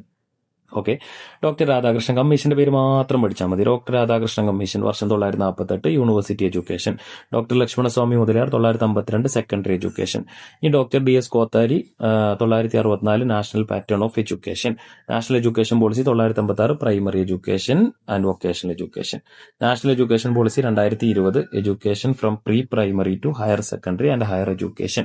ഇത്രയും കാര്യമാണ് എഡ്യൂക്കേഷനുമായി ബന്ധപ്പെട്ട്. ജസ്റ്റ് ആ പട്ടിക നന്നായിട്ട് നോക്കിയിട്ട് പോവുക, പരീക്ഷയ്ക്ക് ചോദിക്കാൻ സാധ്യതയുള്ള ഒരു ഭാഗമാണ് കേട്ടോ. Okay, science and technology. ഇത് പരീക്ഷയ്ക്ക് സാധ്യത ക്വസ്റ്റ്യൻസ് ഇങ്ങോട്ട് സാധ്യത കുറവായിരിക്കും. സ്കീം ഓഫ് വർക്കിൽ 7ാം പാഠം കംപ്ലീറ്റ് ഉണ്ട്. പക്ഷേ ടീച്ചേഴ്സൊക്കെ പറയുന്നത് കുറച്ചുകൂടി കുറവായിരിക്കും എന്നുള്ള അവിടുന്ന് ക്വസ്റ്റ്യൻസ് കുറയുമെന്നാണ് പറഞ്ഞിട്ടുള്ളത്. ജസ്റ്റ് നമുക്കൊന്ന് ഓടിച്ച് നോക്കാം. ജസ്റ്റ് നിങ്ങളതിൻ്റെ കൂടെ പോന്നാൽ മതി. ഓക്കെ, എന്താ അതിൽ പറയുന്ന കാര്യം എന്ന് വെച്ചാൽ ഇവിടെ സയൻസ് ആൻഡ് ടെക്നോളജിയാണ്. ഇപ്പോൾ അഥവാ ഇവിടുന്ന് ക്വസ്റ്റ്യൻ കൂടുതൽ വന്നാൽ നിങ്ങൾക്ക് എഴുതുകയും ചെയ്യാം. നിങ്ങളത് നിങ്ങൾ സ്കിപ്പ് ചെയ്യേണ്ടെന്ന് എഴുതിയിട്ടാണ് പറയുന്നത്. അപ്പോൾ സയൻസ് ടെക്നോളജിയുടെ ഭാഗമായിട്ട് ജവഹർലാൽ നെഹ്റുവിന് നമ്മുടെ ഇവിടെയുള്ള ആളുകൾക്ക്, അതായത് യൂത്തിനൊക്കെ ഒരു സയന്റിഫിക് ടെമ്പർമെന്റ് ഉണ്ടാണെന്ന് അത് ആഗ്രഹിച്ചു. അതിന് അദ്ദേഹത്തെ ഹെൽപ്പ് ചെയ്ത, അതിനുവേണ്ടി കുറേ വർക്ക് അദ്ദേഹം ചെയ്തു. അതിന് അദ്ദേഹത്തെ ഹെൽപ്പ് ചെയ്ത ആളാണ് ആരൊക്കെ? ഹോമി ജഹാംഗീർ ബാബയും മേഘ്നാഥ് സാഹയും. 2 പേര് പഠിച്ചാൽ മതി. ഇവിടെ വന്ന institution IIT, NIV, BARC, BARC, AIIMS, അതുപോലെ DRDO, ഇനി അതുപോലെ തന്നെ IIM, Indian Institute of Management, ഇതൊക്കെ ഇവിടെ വന്ന ഇൻസ്റ്റിറ്റ്യൂഷൻസ് ആണ്. ഇനി ഇവിടെ നമുക്ക് സ്പേസ് റിസർച്ചിൽ നമുക്ക് പ്രധാനപ്പെട്ട ഒരു സയന്റിസ്റ്റ് ഉണ്ട്, Homi J Baba and Vikram Sarabhai. ഇവർ 2 പേരുമാണ്. ഇനിയോ ISRO ഫോം ചെയ്തു. എപ്പോഴാണ്? 1969, നേരത്തെ പറഞ്ഞാണ്. ഹെഡ് ക്വാർട്ടേഴ്സ് എവിടെയാണ്? ബാംഗ്ലൂരാണ്.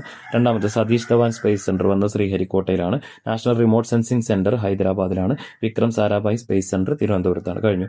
ഇനി മിഷൻസ് ആണ്. ആര്യഭട്ട ഇന്ത്യയിലെ ഫസ്റ്റ് ആർട്ടിഫിഷ്യൽ സാറ്റലൈറ്റ് ആണ്. 1975 ഏപ്രിൽ 19 ലോഞ്ച് ചെയ്തത്. ഇനി ലൂണാർ എക്സ്പ്ലോറേഷൻ ചന്ദ്രയാൻ 1, 2, 3. ഓക്കെ. ഇനി മംഗളയാൻ ആണെങ്കിൽ 2013 എന്താണ്? മാർസ് ഓർബിറ്റ് മിഷൻ ആണ്. ഇനിയോ ആദിത്യ L1 എന്താണ്? Solar research and space weather studies ആണ്. ഇനിയോ ഗഗൻയാൻ ആണ്. ഗഗൻയാൻ എന്താ? Which aim to send human into space. കഴിഞ്ഞു. Indian foreign policy Jawaharlal Nehru ആണ് ഇതിന്റെ ആർക്കിടെക്ട്, ചീഫ് ആർക്കിടെക്ട്. ചോദ്യം ചോദിക്കാറുണ്ട്. മുമ്പൊക്കെ പരീക്ഷയിൽ കണ്ടിന്യൂസ് ചോദിച്ചിരുന്ന ചോദ്യമാണ്. Who is the chief architect of Indian foreign policy എന്ന് ചോദിച്ചാൽ ജവഹർലാൽ നെഹ്റു എന്ന് നിങ്ങൾ എഴുതണം. ഓക്കെ ആണല്ലോ. ഇനി ഇതിന്റെ ഫണ്ടമെന്റൽ പ്രിൻസിപ്പിൾസ് ഉണ്ട്. എന്തൊക്കെയാണ്? പീസ്ഫുൾ കോ എക്സിസ്റ്റൻസ്, സമാധാനപരമായ സൗവർത്തിത്വം, stand against colonisation and apartheid, വർണ്ണവിഭാജനത്തിനും കോളനിവൽക്കരണത്തിനുമെതിരെ നിലകൊള്ളുക, protect national security and sovereignty, ദേശീയ സുരക്ഷയും അതുപോലെ തന്നെ പരമാധികാരവും സംരക്ഷിക്കുക, non aligned policy, Panchsheel principle. എന്താ പഞ്ചശീൽ പ്രിൻസിപ്പിൾ? 1954 ചൈനയുടെ പ്രധാനമന്ത്രിയായിരുന്ന സൗ എൻലായ്, മലയാളംകാരിലെ ചൗ എൻലായ്, അദ്ദേഹവും ഇന്ത്യൻ പ്രൈം മിനിസ്റ്ററായ ജവഹർലാൽ നെഹ്റുവും തമ്മിൽ സൈൻ ചെയ്തൊരു അഗ്രിമെന്റ് ആണ് മക്കളെ എന്ത്? പഞ്ചശീൽ പ്രിൻസിപ്പിൾ. ഇനിയോ ഇതിലും പറയുന്ന കാര്യങ്ങൾ ഇതൊക്കെ തന്നെയാണ്. Mutual respect over each other territorial integrity and sovereignty, അതുപോലെ തന്നെ mutual non aggression, mutual non interference in each other internal affairs, observe equality and mutual assistant, maintain peaceful co existence. കഴിഞ്ഞു. ഇനി നാം എന്താണ്? നമുക്കറിയാം സെക്കൻഡ് വേൾഡ് വാർ കഴിഞ്ഞ സമയത്ത് ഇവിടെ എന്തുണ്ടായി? USA and USSR. നമുക്ക് 4ാം പാഠത്തിൽ പഠിക്കാണ്ട് ജസ്റ്റ് നമുക്ക് നോക്കാം. USAയും USSRും ഇവിടെ എന്തായി മാറി? Emerged as A global powers, 2 ആഗോള ശക്തികളായി മാറി. അവര് തമ്മിലുണ്ടായിരുന്ന യുദ്ധങ്ങളെ നമ്മൾ വിളിക്കുന്ന, അല്ലെങ്കിൽ അവർ തമ്മിലുണ്ടായ കോമ്പറ്റീഷനാണ് എന്ത്? കോൾഡ് വാർ എന്നറിയപ്പെടുന്നത്. ഈ കോൾഡ് വാർ ഉണ്ടായ സമയത്ത് ഇന്ത്യക്കാർ എന്ത് ചെയ്തു? ഇന്ത്യൻ ലീഡർഷിപ്പ് ഇന്ത്യൻ ഫോറിൻ പോളിസിയെ ബേസ് ചെയ്തുകൊണ്ട് എന്ത് ചെയ്തു? That aimed to independent stand without joining either power bloc. 2 power ബ്ലോക്കിലോ അഥവാ ഈ ക്യാപിറ്റലിസ്റ്റിലോ സോഷ്യലിസ്റ്റ് ബ്ലോക്കിലോ ജോയിൻ ചെയ്യാതെ ഒറ്റക്ക് നിന്നു. ആ ഒറ്റക്ക് നിന്നതാണ് എന്ത്? നമ്മുടെ നോൺ അലൈൻഡ് മൂവ്മെന്റ് എന്നറിയപ്പെടുന്നത്, അല്ലെങ്കിൽ ചേരിചേരായ്മ എന്നറിയപ്പെടുന്നത്. കേരളം ഇവിടുന്ന് നമുക്കെന്തില്ല? നമുക്ക് പരീക്ഷയ്ക്ക് ഞാൻ നേരത്തെ പറഞ്ഞ പോലെ തന്നെ ഇവിടുന്ന് ഇല്ല എന്നാണ് പറയുന്നത്. എന്നാലും ജസ്റ്റ് ഞാനത് ഒന്ന് ഓടിച്ചു പോകുന്ന കൂട്ടത്തിൽ ജസ്റ്റ് ഇങ്ങനെ പറഞ്ഞു പോകാം. കേരളം ഒഫീഷ്യലി ഫോം ചെയ്ത് 1956 നവംബർ 1 നമുക്കറിയാം. ട്രാവൻകൂർ, കൊച്ചി, മലബാർ ഇത് 3 കൂടി മാത്രമല്ല കാസർഗോഡ്, സൗത്ത് കർണാടകയിലെ താലൂക്കായ കാസർഗോഡും ജോയിൻ ചെയ്ത കേരളം ഉണ്ടായ. First election 1957. First chief minister EMS Namboodiripad. കഴിഞ്ഞു. ലാൻഡ് റിഫോർമേഷൻ നമ്മൾ നേരത്തെ പഠിച്ച സാധനം തന്നെ. 1957 ഫോം ചെയ്ത കേരള ഗവൺമെന്റ് ഫോം ചെയ്ത എന്താണ്? Agrarian relation bill. ഇത് നിലവിൽ വന്ന് 970 ജനുവരി 1 ഇതോട് കൂടിയിട്ട് ടെനൻസിന് എന്ത് കിട്ടി? പെർമനന്റ് റൈറ്റ് കിട്ടി. എന്തിന്റെ പേരിൽ? ഓവർ ദ ലാൻഡിന്റെ പേരിൽ. ഇനി ഇതിന്റെ ഭാഗമായി എന്തൊക്കെ മാറ്റം വന്നു എന്നുള്ളതാണ്. എന്താ? ലിമിറ്റ് വാസ് സെറ്റ്, അതായത് ഭൂമിയുടെ അവകാശം ഇത്ര ലിമിറ്റ് കൃത്യമായി നിശ്ചയിച്ചു. Limit was set on the land that could be owned. ഒരു വ്യക്തി കൈവശം വെക്കേണ്ട ഭൂമിയുടെ അളവ് നിശ്ചയിച്ചു. ലാൻഡ് ഓഡിസം, ജമ്മിത്തം എന്നത് അബോളിഷ് ചെയ്തു. ടെനൻസിന് എന്ത് ചെയ്തു? പെർമനന്റ് ഓണർഷിപ്പ് കിട്ടി. അതുപോലെ തന്നെ നമ്മുടെ ഈ അഗ്രികൾച്ചറൽ സെക്ടറിൽ ഉണ്ടായിരുന്ന എക്സ്പ്ലോയിറ്റേഷനും ഇനീക്വാലിറ്റിയും ഒക്കെ എന്ത് ചെയ്യപ്പെട്ടു? എലിമിനേറ്റ് ചെയ്യപ്പെട്ടു. ഇനി എഡ്യൂക്കേഷൻ അച്ചീവ്മെന്റ്സ് ആണ്. 1958 എഡ്യൂക്കേഷൻ ആക്ട് പ്രകാരമാണ് ഇവിടെ യൂണിവേഴ്സൽ ആൻഡ് ഫ്രീ എഡ്യൂക്കേഷൻ ഒക്കെ വന്നത്. ഇനിയോ അതിന്റെ ഭാഗമായിട്ട് പോപ്പുലർ ക്യാമ്പയിന്റെ ഭാഗമായി ഏപ്രിൽ 18, 1991 ഇന്ത്യ എന്ത് ചെയ്തു? കേരളം എന്ത് ചെയ്തു? ഫുള്ളി ലിറ്ററേറ്റഡ്, ഫസ്റ്റ് ഫുള്ളി ലിറ്ററേറ്റഡ് സ്റ്റേറ്റ് ആയിട്ട് മാറി. ഇനി നോക്കിക്കോളി, ആ കാലഘട്ടത്തിൽ 1994 ഏപ്രിൽ 23 എന്ത് വന്നു? പഞ്ചായത്ത് രാജ് ആക്ട് വന്നു. ഇത് വന്നതോടുകൂടി നമുക്കറിയാം ലോക്കൽ സെൽഫ് ഗവൺമെന്റ് ഇൻസ്റ്റിറ്റ്യൂഷൻസിലൊക്കെ കൂടുതൽ എന്ത് കിട്ടി? മോർ പവർ ഗെയിൻ ചെയ്യാൻ സാധിച്ചു. ഹയർ എഡ്യൂക്കേഷൻ സെക്ടറാണ്. സിമ്പിളാണ്. എന്താണ്? ജനറൽ ഒബ്ജക്റ്റീവ്സ് പഠിക്കുക. 1, രണ്ടാമത്തെ അതിൻ്റെ ഒരു അഡീഷണൽ ഗോളും ഉണ്ട്. ഇനി അതേപോലെ തന്നെ അഡീഷണൽ ഗോൾ ഇത് രണ്ടും ജസ്റ്റ് ടെക്സ്റ്റിലുള്ള കേട്ടോ, ഞാൻ വായിക്കാത്ത general objective of higher education is to nurture a young generation capable of leading toward a comprehensive change in all spheres of society. ഒന്ന് ഇനി അഡീഷണൽ ഗോൾ എന്താ വെച്ചാൽ fostering research and innovation discoveries along with achieving proficiency of the field of science technology and humanities. ഇതാണ് സാധനം. നിങ്ങൾ text ബുക്കിലുള്ളതാണ്, just ഒന്ന് വായിച്ചു പോയാൽ മതി, വലിയ ഇമ്പോർട്ടൻസ് കൊടുക്കണമെന്നില്ല. ഇനി അതുപോലെ തന്നെ ആദ്യകാലത്തോടെ കേരളം ഫോം ചെയ്യുമ്പോൾ നമുക്ക് ഒരു യൂണിവേഴ്സിറ്റി ഉണ്ടായിരുന്നു. ഇപ്പോൾ നമുക്ക് എന്തുണ്ട്, various type of universities function ചെയ്യുന്നുണ്ട്. ഏതൊക്കെയാണ്? Science, technology, agriculture and health sector. ഇതിലൊക്കെ നമുക്ക് യൂണിവേഴ്സിറ്റീസ് ഉണ്ട്. പിന്നെ നമ്മുടെ സ്കിൽ ഡെവലപ്മെന്റുമായി ബന്ധപ്പെട്ട് നമുക്ക് എന്തുണ്ട്, ITIസും അതുപോലെ തന്നെ പോളിടെക്നിക്കും ഉണ്ട് എന്നുള്ള കാര്യം ഓർത്തിരിക്കുക. ഹെൽത്ത് സെക്ടർ ചാപ്റ്റർ അവസാനിക്കുകയാണ്. എന്താണ് കേരളം നമുക്ക് എന്താണ് ഒരു ഹെൽത്ത് സെക്ടറിൽ നമുക്ക് ഈ ലിമിറ്റഡ് റിസോഴ്സസ് വെച്ചിട്ട് നമ്മൾ എക്സലന്റ് ഹെൽത്ത് കെയർ ആണ് നമുക്ക് ലഭിക്കുന്നത്. 4 കാര്യങ്ങൾ ഇവിടെ കൊടുക്കുന്നുണ്ട്. Low infant mortality rate, low maternal mortality rate, high life expectancy, rapidly declining population growth rate. ഇത്രയും കാര്യങ്ങൾ ഓർത്തിരിക്കുക. ഇനി ഇത് പറയുന്ന കാര്യങ്ങൾ എന്തൊക്കെയാ വെച്ചാൽ ഹെൽത്ത് സെക്ടറിൽ നമ്മൾ ഉണ്ടാക്കിയ കാര്യങ്ങൾ, അഥവാ നമ്മുടെ ഹ്യൂമൻ ഡെവലപ്മെന്റ് ഇൻഡെക്സിൽ നമുക്ക് എന്തുണ്ട്, പെർ ക്യാപ്ചർ ഇൻകം കുറവായിട്ട് നമ്മൾ മുന്നിലുണ്ട്. ഇനിയോ നമ്മുടെ നാട്ടിലുള്ള പോവർട്ടി എലിവേഷന്റെ ഭാഗമായിട്ട് 1965 പബ്ലിക് ഡിസ്ട്രിബ്യൂഷൻ സിസ്റ്റം ഇംപ്ലിമെന്റ് ചെയ്തു. ഇനി അതുപോലെ തന്നെ വുമൺ എംപവർമെന്റിന്റെ ഭാഗമായിട്ട് കുടുംബശ്രീ വന്നു. ഇനി ലോക്കൽ സെൽഫ് ഗവേണൻസിന്റെ ഭാഗമായിട്ട് നമുക്കിതാ ഡീസെൻട്രലൈസിംഗ് പ്ലാനിംഗ്, അധികാര വികേന്ദ്രീകരണം വന്നു. പിന്നെ നോക്കിക്കോളി, സ്റ്റേറ്റ് ലിറ്ററസി മിഷൻ, അതായത് Kerala state literacy mission authority KSLMA, ഇതാണ് നമ്മുടെ ലിറ്ററസി പരിഗണിക്കുന്ന ടീമാണ്. ഇതും കേരളത്തിൽ വന്നു. അപ്പൊ ഇത്രയും കാര്യങ്ങളാണ് നമ്മൾ 6-7 ചാപ്റ്ററുകൾ കംപ്ലീറ്റ് ഡിസ്കസ് ചെയ്തിട്ടുണ്ട്. ഇനി നമുക്ക് എടുക്കാനുള്ളത് 4th-ഉം 5th-ഉം ആണ്. ഓക്കെ, അപ്പൊ മക്കളെ നമ്മൾ 6-ഉം 7-ഉം ചാപ്റ്റർ ഇപ്പോൾ ജസ്റ്റ് ഓടി. ഇനി നമുക്ക് അടുത്തത് ചാപ്റ്റർ 4ലേക്ക് പോവാം. ചാപ്റ്റർ 4 പാർട്ട് 1 ആയിരിക്കും text. Wealth and the world ആണ് ചാപ്റ്ററിന്റെ പേര്. നമുക്കറിയാം സമ്പത്തും ലോകവും എന്നുള്ളതാണ് ചാപ്റ്ററിന്റെ നെയിം.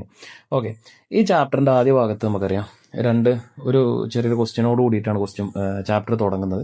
15th സെഞ്ചുറിയിൽ വന്ന ചേഞ്ചസ് എന്തൊക്കെ ജിയോഗ്രഫിക്കൽ എക്സ്പെഡിഷൻസിൽ? എന്താ conquest of Constantinople by Turk in 1453, 1453 Constantinople തുർക്കികൾ കോൺക്വസ്റ്റ് ചെയ്തു. അതാണ് ഒന്നാമത് സംഭവം. അതുപോലെ തന്നെ പോർച്ചുഗീസുകാർ എന്ത് ചെയ്തു, ഗിനിയൻ കോസ്റ്റ്, ആഫ്രിക്കയുടെ ഗിനിയൻ കോസ്റ്റ് അറൈവരായി. ഈ 2 കാര്യങ്ങളോട് കൂടിയിട്ടാണ് ടെക്സ്റ്റ് തുടങ്ങുന്നത്. ഇനി നമുക്കറിയാം വേൾഡ് വൈഡ് ആയിട്ട് ഇതിൽ വന്ന ചേഞ്ചസ് എന്തൊക്കെയാന്നുള്ള കാര്യങ്ങൾ. കാരണം എന്താ, ഈ എക്സ്പെഡിഷൻസ് നടക്കാനുള്ള റീസൺസ് എന്തൊക്കെയാണ്, അല്ലെങ്കിൽ ഭൂമിശാസ്ത്ര പര്യവേഷണങ്ങൾ നടക്കാനുള്ള റീസൺസ്. നമുക്കറിയാം ഇവർ കാര്യമായിട്ട് നമ്മുടെ ഏഷ്യയുമായിട്ട് ഈ പറഞ്ഞ യൂറോപ്യന്മാർക്കൊക്കെ ബന്ധം ഉണ്ടായിരുന്നത് എന്തിനു വേണ്ടിയിട്ടാണ്? പെപ്പർ, അഥവാ നമ്മുടെ ഇവിടെ ഉണ്ടായിരുന്ന സ്പൈസസിന് വേണ്ടിയിട്ടായിരുന്നു. അപ്പൊ ഇത് എന്താ പറയുക, ഇതിന്റെ റിസൾട്ട്, അല്ലെങ്കിൽ ഇവിടെ ഉണ്ടായിരുന്ന യൂറോപ്പുകാർക്ക് ഏഷ്യയിലേക്ക് വരാനുണ്ടായിരുന്ന ട്രേഡ് റൂട്ട് എന്ത് ചെയ്തു, ഒബ്സ്ട്രക്ട് ചെയ്യപ്പെട്ടു. എപ്പോൾ? ഈ കോൺസ്റ്റാന്റിനോപ്പിൾ കീഴടക്കിയ സമയത്ത്. അതോട് കൂടിയിട്ട് ഇവർ പുതിയ റൂട്ട് കണ്ടെത്തേണ്ടി വന്നു. അപ്പൊ അങ്ങനെയാണ് ഇവരെന്ത് ചെയ്യുന്നത്, ലോകരാജ്യങ്ങളിലൂടെ സഞ്ചരിക്കാൻ തുടങ്ങി. അങ്ങനെ നമ്മൾ എന്ത് ചെയ്തു, ഈ ലോകത്തെ റീഷേപ്പ് ചെയ്യാണ് ഈ എംബാർക്കേഷനുകളൊക്കെ. കാരണം എന്താ, ഫസ്റ്റ് എന്ത് ചെയ്തു, സ്പെയിന് എന്ത് ചെയ്തു, ആദ്യമായിട്ട് പോർച്ചുഗീസും സ്പെയിനുമാണ് എന്ത് ചെയ്തത്, ഈ എക്സ്പെഡിഷൻസിന് മുന്നിലുണ്ടായിരുന്നത്. പിന്നീട് അതിനുശേഷം നമുക്കറിയാം നെതർലാൻഡും ഇംഗ്ലണ്ടും കൂടി, അതിലേക്ക് വന്ന് ഫ്രാൻസും കൂടി ജോയിൻ ചെയ്തു. അങ്ങനെ ഇവരെല്ലാവരും കൂടി പുതിയ ടെറിട്ടറീസ് ഒക്കെ കോൺക്വസ്റ്റ് ചെയ്യാൻ തുടങ്ങി. അങ്ങനെ യൂറോപ്യന്മാർ ഇതിന്റെയൊക്കെ പുറമെ മറ്റെന്തെല്ലാം ജിയോഗ്രഫിക്കൽ അഡ്വാൻറ്റേജ് നമുക്കുണ്ടായിരുന്നു, ഇത് നിങ്ങൾ പഠിക്കണം, വളരെ പ്രധാനപ്പെട്ടാണ്. എന്താണ്?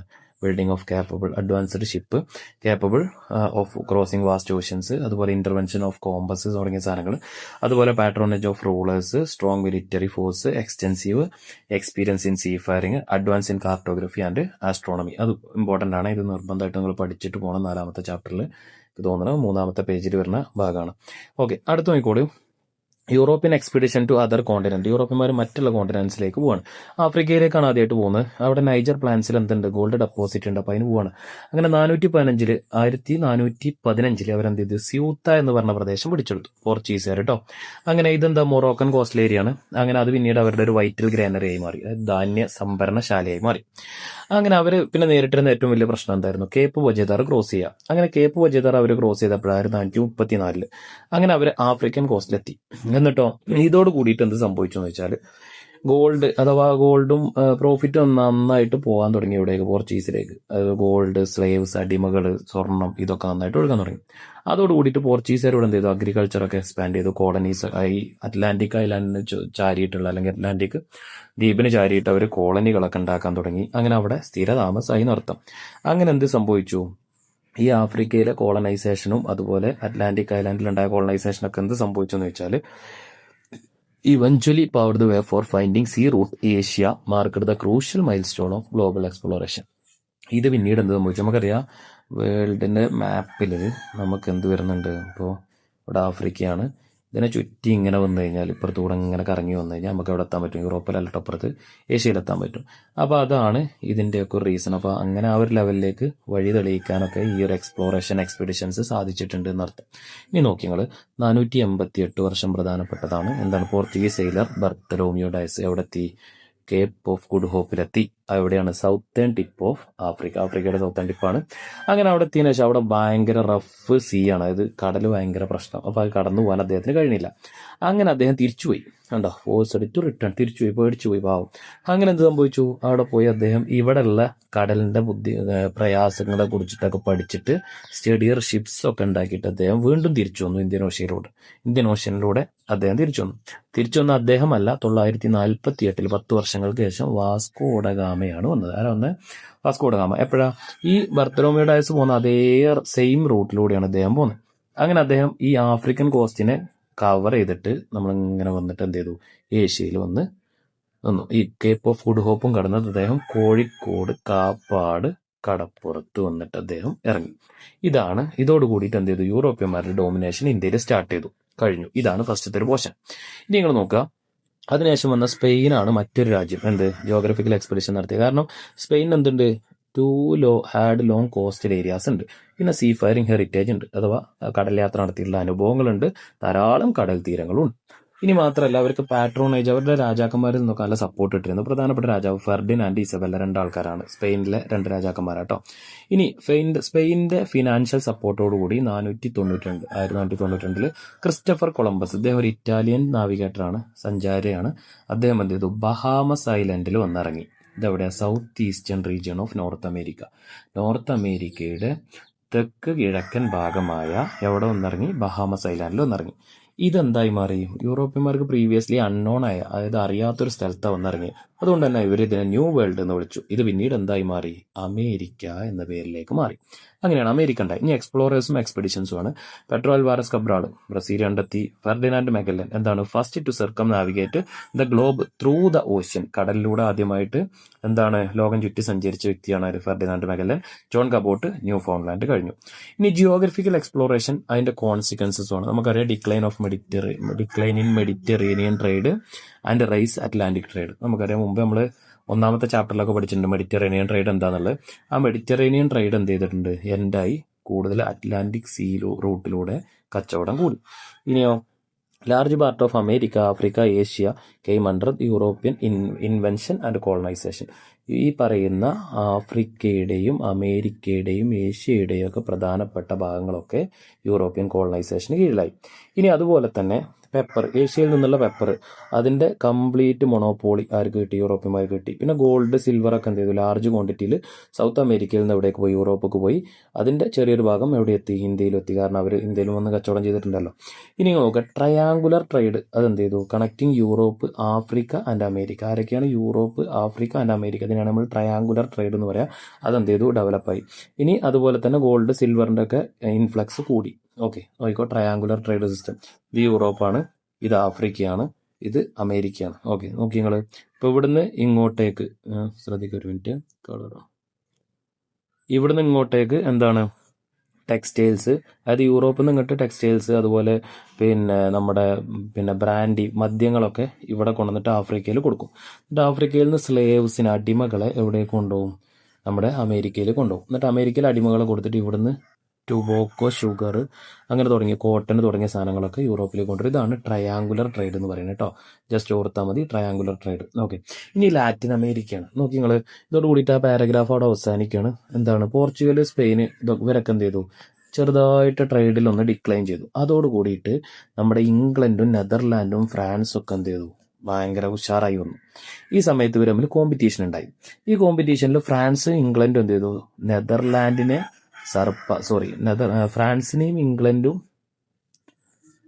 ഫ്രാൻസും ഇംഗ്ലണ്ടും എന്ത് ചെയ്തു, നെതർലാൻഡിനെ സർപ്പാസ് ചെയ്തുകൊണ്ട്, ഓവർകം ചെയ്തുകൊണ്ട് ഏഷ്യയിലും ആഫ്രിക്കയിലും അമേരിക്കയിലും എന്തുണ്ടാക്കി, കോളനീസ് എസ്റ്റാബ്ലിഷ് ചെയ്തു. ഇതിൽ ഈ സമയത്ത് സ്പെയിൻ്റെയും പോർച്ചുഗലിൻ്റെയും കയ്യിലുണ്ടായിരുന്ന അമേരിക്കയുടെ റീജിയനെ വിളിക്കുന്ന പേരാണ് ലാറ്റിൻ അമേരിക്ക. ഓക്കെയാണല്ലോ. മെർക്കൻ്റലിസം വളരെ പ്രധാനപ്പെട്ടാണ്. കുറേ കുട്ടികളൊന്നും നിലയിട്ട് സംശയമായിട്ട് ചോദിച്ചിട്ടുള്ളൊരു ഭാഗമായിരുന്നു ഇത്, മെർക്കൻ്റലിസം. ഓക്കെ, എന്താ മെർക്കൻ്റലിസം എന്ന് പറഞ്ഞാൽ ആദ്യം ഇത് പഠിക്കട്ടെ. Definition: the economic policy of European nation focused heavily on acquiring gold and silver which were seen the symbol of wealth and power. European രാജ്യങ്ങളൊക്കെ അന്ന് വിചാരിച്ചിരുന്ന കാര്യം എന്താ വെച്ചാൽ മാക്സിമം ഗോൾഡും സിൽവറും അക്വയർ ചെയ്യുക. എന്തിനു വേണ്ടിയിട്ടാണ് ഗോൾഡും സിൽവറും അക്വയർ ചെയ്യണം? അത് രാജ്യത്തിന്റെ വെൽത്ത്, സമ്പത്തായി എന്ന് പരിഗണിച്ചിട്ടുണ്ടായിരുന്നു. ഇനി നോക്കോളി, ആൻ എക്കണോമിക് പോളിസി, ഇതാണ് കേട്ടോ നമ്മളെ mercantilism, where nation aimed to accumulate wealth primarily gold and silver through the trade and other means. കച്ചവടത്തിലൂടെയോ അല്ലാതെയോ ഗോൾഡും സിൽവറും കൈക്കലാക്കുക മാക്സിമം. ഈ ഒരു കാഴ്ചപ്പാടാണ് എന്തെന്നറിയപ്പെടുന്നത്? മെർക്കൻ്റലിസം എന്നറിയപ്പെടുന്നത്. ഇനി എൻ്റെ ഒരു കീ ക്യാരക്ടറിസ്റ്റിക്സ് എന്താണെന്ന് ചോദിച്ചാൽ, effort to preserve national wealth gold silver by reducing import and increase export. വളരെ പ്രധാനപ്പെട്ടാണ്. Reducing imports and increasing exports. ഇവരെന്ത് ചെയ്തു? ഈ പറയുന്ന ഗോൾഡും സിൽവറും ഇവരെ കയ്യിൽ നിന്ന് പോവാതിരിക്കുക ഇവരെന്താ ചെയ്തു വെച്ചാൽ ഇവരെ നാട്ടിലേക്കുള്ള ഇറക്കുമതി എന്ത് ചെയ്തു? കുറച്ചു റെഡ്യൂസ് ചെയ്തു. എന്നിട്ടോ ഇവിടുന്ന് കയറ്റുമതി ഇൻക്രീസ് ചെയ്തു. ഇതാണെങ്കിൽ പ്രധാനപ്പെട്ട കാര്യം കേട്ടോ. ഇനി കൊളോണിയൽ പോളിസി. എന്താ കൊളോണിയൽ പോളിസി എന്ന് പറഞ്ഞാൽ? Colonial policy refer to the policies and strategies employed by the colonial power extract wealth from their colonies. അവരുടെ കോളനികളിൽ നിന്ന് തന്നെ മാക്സിമം വെൽത്തിനെ എന്ത് ചെയ്യുക? എക്സ്ട്രാക്ട് ചെയ്തെടുക്കുക. അതാണ് കൊളോണിയൽ പോളിസി. മാക്സിമം ഊറ്റിയെടുക്കുക. ഓക്കെ, അപ്പോൾ നിങ്ങൾ നോക്കുക. The primarily aim Portuguese colonial policy was the breakdown Asian space trade monopoly in Arabs and secure control over it. അന്നത്തെ കാലത്ത് ഇന്ത്യയുമായിട്ടൊക്കെ കച്ചവടം ചെയ്തിരുന്ന പ്രധാനപ്പെട്ട ആളുകൾ അറബികളാണ്. അപ്പോൾ അറബികളുടെ കയ്യിൽ നിന്ന് ഈ ട്രേഡ് മൊണോപ്പൊളി, എന്തിന്റെ, പെപ്പറിന്റെ, സ്പൈസസിന്റെ ഒക്കെ ട്രേഡ് മൊണോപ്പൊളി പിടിച്ചെടുക്കുക എന്നുള്ളതായിരുന്നു സ്പെയിൻ്റെ അല്ലെങ്കിൽ പോർച്ചുഗീസിന്റെ പ്രധാനപ്പെട്ട എയിം എന്ന് പറയുന്നത്. അതിനുവേണ്ടി അവരെന്ത് ചെയ്തു? വളരെ പ്രധാനപ്പെട്ട സംഭവമാണ് കേട്ടോ. അവരെന്ത് ചെയ്തു? അവർ ട്രാവലിംഗ് ഒക്കെ പ്രിവെന്റ് ചെയ്തു. അവരുടെ ഷിപ്പിൽ വേറെ യൂറോപ്യന്മാരൊന്നും കയറ്റൂല. കാരണം വേറെ യൂറോപ്യന്മാരോട് വന്നു കഴിഞ്ഞാൽ ഈ കച്ചവടം ചെയ്യണമൊക്കെ കണ്ടു കഴിഞ്ഞാൽ ഇവരെന്ത് ചെയ്യും? ഇവരും ഈ പറയുന്ന സ്പൈസസ് കച്ചവടം ചെയ്യാനായിട്ട് മുന്നോട്ട് വരും. അപ്പോൾ നഷ്ടം വരും. അതുകൊണ്ട് മറ്റുള്ള ആളുകളെ ഒന്നും ഇതിലേക്ക് അടുപ്പിച്ചില്ല. ആ സമയത്ത് ഡച്ചുകാർ, ഇംഗ്ലീഷുകാർ എന്ത് ചെയ്തു? അവരുടെ കൊളോണിയൽ ട്രേഡ് ജോയിന്റ് സ്റ്റോക്ക് കമ്പനികൾ വഴിയായിട്ട് നടത്തിയ ഒരു കമ്പനി സിസ്റ്റമാണ് ജോയിന്റ് സ്റ്റോക്ക് കമ്പനി. സ്പാനിഷുകാരും പോർച്ചുഗീസുകാരും ഇവിടെ അവരുടെ കോളനികളിൽ അവരുടെ രാജാക്കന്മാരുടെ ഡയറക്റ്റ് കൺട്രോളിലേക്ക് കൊണ്ടുവന്നു. ഇനിയോ ഇവരെന്ത് ചെയ്തു? ഫ്രാൻസും അതുപോലെ സ്പെയിനും അവർക്ക് കിട്ടിയ എമൗണ്ട്, അതായത് പ്രോഫിറ്റ് ഒക്കെ അവരെന്തിനു യൂസ് ചെയ്തു? വെൽത്ത്. അവർ പാലസുകൾ റിനോവേറ്റ് ചെയ്യാനും ബിൽഡ് ചെയ്യാനൊക്കെ ഉപയോഗിച്ചു. പുതിയ കൊട്ടാരം ഉണ്ടാക്കുക, ഉള്ള കൊട്ടാരം പൊളിച്ചു പുതുക്കി പണിയുക, അങ്ങനെയുള്ള കാര്യങ്ങൾ ഉപയോഗിച്ചു. പക്ഷെ companies like those England and Netherland invest their profit back into their business. ഈ ഡച്ചുകാരും ഇംഗ്ലണ്ടുകാരും എന്ത് ചെയ്തു? അവർക്ക് കിട്ടിയ പ്രോഫിറ്റ് അവർ വീണ്ടും വീണ്ടും അവരുടെ ബിസിനസ്സിൽ ഇൻവെസ്റ്റ് ചെയ്തുകൊണ്ടേയിരുന്നു. അതായിരുന്നു ആ സംഭവം. ഇനി കോളനൈസേഷൻ ആൻഡ് നേറ്റീവ്സ്, കോളനിവൽക്കരണവും പ്രദേശവാസികളും. എന്തൊക്കെയാണ് അവിടെ ഉണ്ടായത്? Wealth was extracted from colonies and flowed into European market. കോളനിയിൽ നിന്നുള്ള മാക്സിമം സമ്പത്ത് ഊറ്റിപ്പോയി അത് യൂറോപ്യൻ മാർക്കറ്റിലെത്തി. അടുത്ത native lost their economic and political right over their own region. അവരുടെ കൈവശം അല്ലെങ്കിൽ ആ നാട്ടിലുണ്ടായിരുന്ന ആളുകൾക്ക് അവിടെ ഉണ്ടായിരുന്ന സാമ്പത്തിക രാഷ്ട്രീയ അവകാശങ്ങളൊക്കെ നഷ്ടപ്പെട്ടു. അവരുടെ ഇൻഡിജിനിയസ് കൾച്ചർ, തദ്ദേശീയമായ സംസ്കാരം നശിച്ചു, ഡിസ്ട്രക്റ്റായി. ഇനിയോ വെസ്റ്റേൺ ലൈഫ് സ്റ്റൈൽ, പാശ്ചാത്യ ജീവിത രീതി അവരിലേക്ക് കയറി വന്നു. ഉണ്ടോ? ഇനിയോ ക്രിസ്ത്യാനിറ്റി വാസ് പ്രൊപ്പഗേറ്റഡ്. ഈ പറയുന്ന ഏരിയയിൽ, കൊളോണിയൽ ഏരിയയിൽ ക്രിസ്ത്യാനിറ്റി നല്ല രീതിയിൽ പ്രചരിപ്പിക്കപ്പെട്ടു. New world and changing economic order. നോക്കി നിങ്ങൾ ഇവിടെ പറയുന്ന കാര്യം, individuals who had been involved in trade before this exploration become very wealthy and were referred to as merchant capitalist.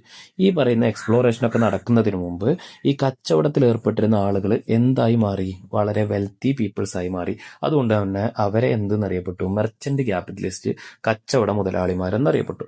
This economic system was known as merchant capitalism. അപ്പൊ എന്താ merchant capitalism എന്ന് പറഞ്ഞാൽ ഈ പറയുന്ന എക്സ്പ്ലോറേഷനൊക്കെ നടക്കുന്നതിന് മുമ്പും കച്ചവടത്തിൽ ഏർപ്പെട്ടിരുന്ന മുതലാളിമാർ അല്ലെങ്കിൽ അങ്ങനെ പണം ഉണ്ടാക്കിയ മുതലാളിമാരെ മെർച്ചന്റ് ക്യാപിറ്റലിസ്റ്റ് എന്നറിയപ്പെട്ടു, അല്ലെങ്കിൽ കച്ചവട മുതലാളിമാർ എന്നറിയപ്പെട്ടു. ഇവർ നയിച്ച സാമ്പത്തിക നയത്തിനെ പറയുന്ന അല്ലെങ്കിൽ ഇവർ കൊണ്ടുവന്ന എക്കണോമിക് സിസ്റ്റത്തെ വിളിക്കുന്ന പേരാണ് മെർച്ചന്റ് ക്യാപിറ്റലിസം കേട്ടോ.